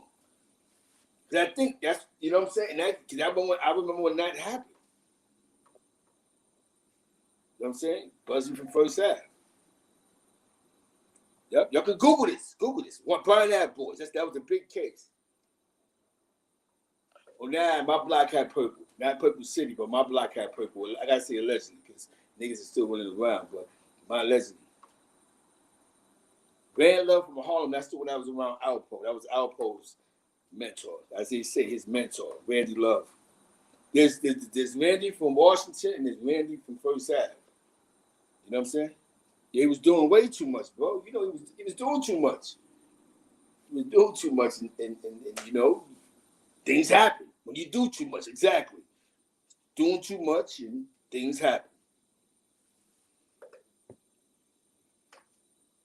Hell yeah. Doing too much, man. Definitely was, man. You know what I'm saying? This is what these dudes is doing, man. Hell yeah. Definitely. You got definitely my IG is Zeke Black Feed the Wolves, man. Yo, this is New York history, man. Y'all could Google Brian Ad Boys. Google that. You want to Google something? Google that. Y'all hear about Buzzy. You don't say the name and all that. Rudolph, Randolph. You know what I'm saying? And y'all read that.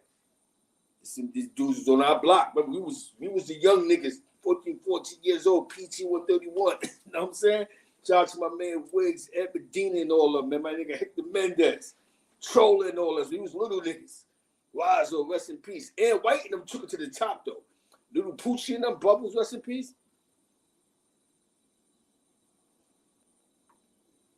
Yeah. Yep. Yeah. J.E. Moneybags in the building, man. J.E. Moneybags 196 in the Bronx is in the building, man. The streets is here. This is why I do this. Because the element come out. And that's what I like. The element come out. So I remember when Son got caught for his case. I remember that shit. That shit was all over the paper. block was crazy. You know, Mike, that's my man, Mike. Mike that's my guy, Mike. That's the guy. There was $1 billion in East Harlem, man. Well, the mother was $1 billion in East Harlem. Hell yeah. The element is here, man. The element is here.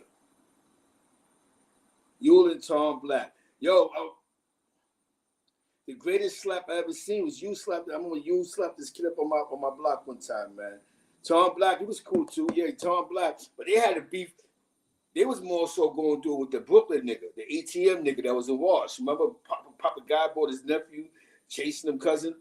He was in the D. You know what I'm saying? He used to be in the D. You, that's my nigga you. Definitely shout out to you, man. You know what I'm saying? But then there was a situation. I'm not gonna really, but you know, like I said, shout out to you, so I can't with nigga on the shout out. But there's a situation where holding them on that corner on 9-9. Let's 9-9. There's a situation happening on that corner. You know what I'm saying? Yeah, that ATM nigga took over the D. This how telling niggas who could be outside, who can't be outside. At a certain time, it's crazy. He bought a Brooklyn nigga. He bought his nephew, and they was on 3rd Avenue. They was in the D. Facts. Remember that shit happened with Son, man. Hell yeah, I remember that shit happened with Son, man. The streets is it. I remember that shit. When he first pulled up in that D. Because it used to be him, ATM, the Brooklyn nigga, and there used to be Tone Lopez was on the hill. And I must admit, being little niggas that we are, some of us was little niggas, we watched some crazy shit. I remember when Tone had a fight with Jimmy. Rest in peace, Tone Lopez. He had a fight on 3rd Ave. Allegedly for 3rd Ave. Yeah. They eventually moved. You know what I'm saying? Yeah, facts.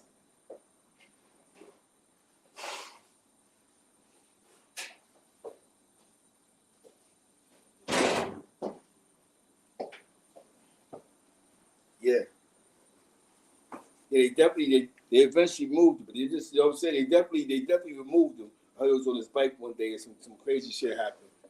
But your man, he they had a fight. They Kenny Black jumped out the window. They had a fight again. But some crazy shit happened and Jimmy wound up going to jail and them niggas opened that hill. Shout out to Willie Woo and all them niggas, man.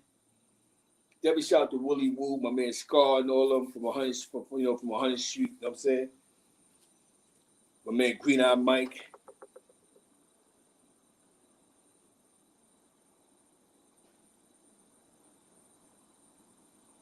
So definitely. I gotta move around. We got tomorrow. Come back to the same bad channel. It's on and popping. The blocks is here, the streets is here. They definitely got it. Yeah, they definitely, yeah. I remember that time. And that's weird. That's what you just said. After ATM passed away, the situation with Tone Lopez, and nobody died from Nigga to D, bro. Mob life was popping. Nobody died.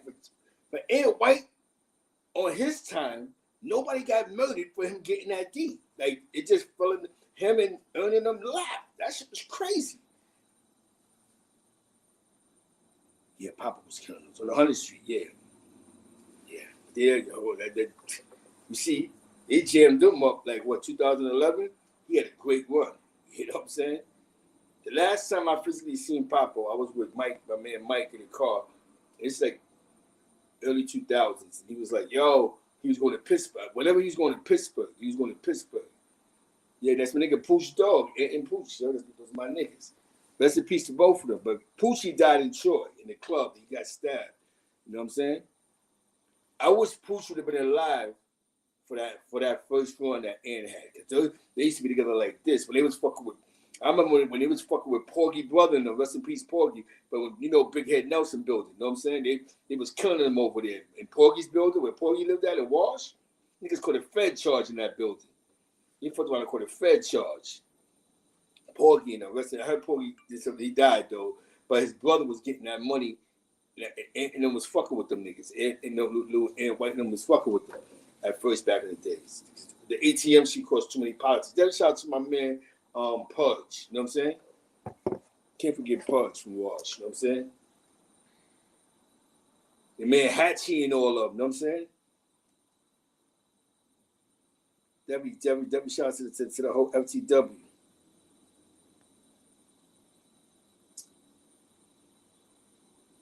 So yes. You got a piece of Zeke Black, you heard? You got a piece of Zeke Black. Feed the wolves. The wolves need to be ate. You know what I'm saying? The wolves is eating the necessaries. Do the right thing. Listen, my IG is Zeke Black. Zeke Black. Feed the wolves. Just hit my DM. Definitely hit my DM. See your number. Your Puds and Chase. That's my guy. Yeah, those are the guys. I remember when they started getting that money with Zion and all that. They was getting that Purple Rain, that not Purple Rain money, that Stingray money. You know what I'm saying? That rate was crazy. Zion, rest in peace of Zion. They was killing them too around that time. I ain't on front. They caught a floor at right there by Taino. You know what I'm saying? We can't forget Redhead Jerry and all of them. Shout out to Redhead Jerry and Smiley and them niggas on 112th Street Lynch Mob.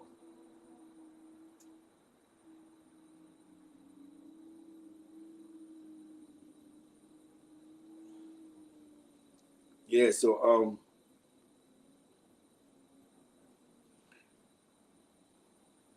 gotta do for the East Side, baby. Gotta do for the East Side. Definitely, much love and respect, bro. Definitely. I'm gonna be honest with you. The first time the situation happened on my block, it was weird, right? So my man comes to me and goes, "Yo, Z, Dave with the water, exactly." Tav. This is East Side niggas. Shout out to the whole East Side. And that's why I do this for the East Side. You know what I'm saying? We're not being disrespectful. We're just dealing with the facts. Like this was the facts. You had something different from the bosses, the forces, and workers. You know what I'm saying? Some people, when they became bosses, they crashed. And some dudes, they didn't crash, but certain things just had to happen. You know what I'm saying? Remember that, man. You know what I'm saying? Like I said, just going through some history, man. Shout out to East Harlem. I love the East Side. I gotta go. But before I go, remember I don't know if you was your man. Shout out to my man, Unique Mecca Audio. Now the guy I just played, JJ Slade, that's Alpo man. That's Alpo. That's the first time I was around Poe because that's when we on Third Ave with JJ. And Poe pulled up. He had that big body gold joint, and he used to pull up. And he used to talk to Jay. That was his man, JJ. Because JJ used to be on First Ave a lot. You know what I'm saying? Actually, that's where JJ passed away at on 105th Street. Let me shout out to DJ Dollar Bill, Sub-Zero, Deep Freeze. I got to do some that niggas politics and all that shit. You know what I'm saying? Before I go though,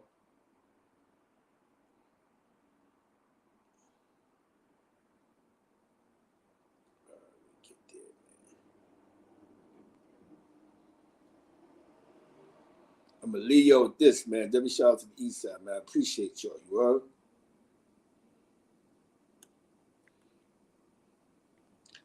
Definitely Coach Dave. Dave doing this thing, man. Coach Dave, Rock City brother.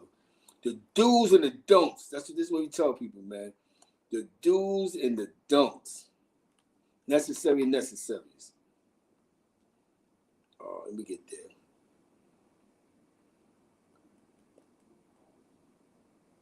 Well, this was actually dope. Yo, good looking at him pulling up, man. Yeah, he's down on her fish at a dice game. Yeah. I heard they say he want to pay the guy. Some shit happened. He hit the guy shot him. That was JJ Slade from around the way. And before I go, let's leave with this.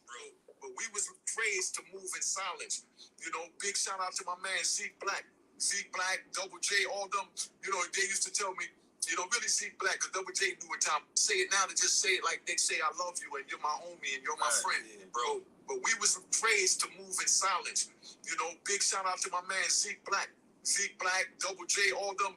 They used to tell me, really Zeke Black, because Double J knew what time. Say it now to just say it like they say. Definitely salute to the East Side. I gotta go. Definitely shout out to Mecca Audio. The Vlad interview, I done went worldwide fucking with Unique. That was Unconditional Love. Thanks for that dice game. Facts.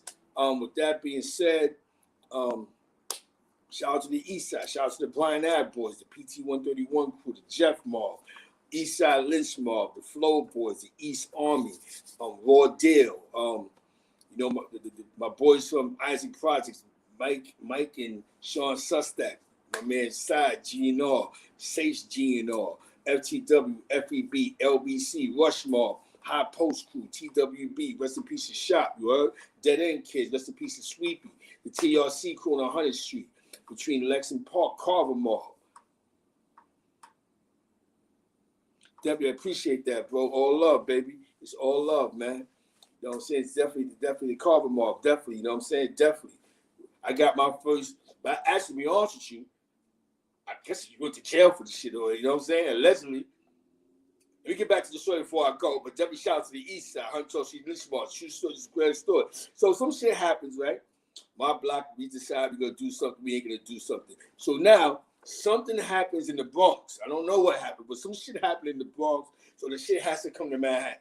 It comes to Manhattan and falls on somebody's lap. So niggas call me, I'm sitting in the crib, there's a triple beam sitting there with a whole bunch of bottles and whatever in the room, and basically, the first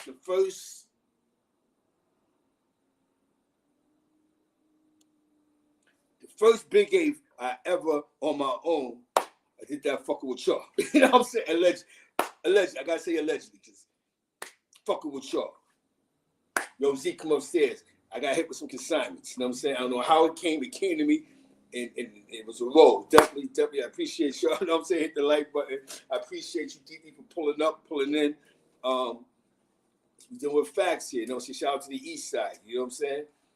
Shout out to Bam, you know what I'm saying? Rudy and them niggas. Definitely the crew PC 131 on my block, guy named for Lex. Dudes on Lex, my man Ty Bless. Lex Marvin, you know what I'm saying? Rest in peace, Nelson, my man Big Head Mikey. Rest in peace, Davo. My man Uno, Ari Uno, my nigga. Definitely my crew from 102nd Street and 2nd Avenue. Ivan and all of them. You know what I'm saying? Shout out to my man Ivan, man. 102nd Street crew, you know what I'm saying? 102nd and 2nd Avenue. Crew over there, man. You know what I'm saying? Yo, Cuba's on the east side, 116th, you heard? Yeah, I'm jacking that, man. With that being said, I love all y'all, man. I love y'all. Thank you for pulling up. The Streets was here today. Pat Porter, it's her story. Expected to check it now. When I was on the corner as a little nigga, 13, 14 years old, the niggas was on the corner. You know what I'm saying? These niggas, my parking lot was like I just told you, Woolly Burgers. You know what I'm saying? That being said, I love y'all. Peace to the Middle East. You word? Definitely shout out to White 3, West Side, St. Louis, Missouri. I'm going to be in New York soon, party people. I'm going to be in them 5 boroughs real soon to show my unconditional love. With that being said, peace.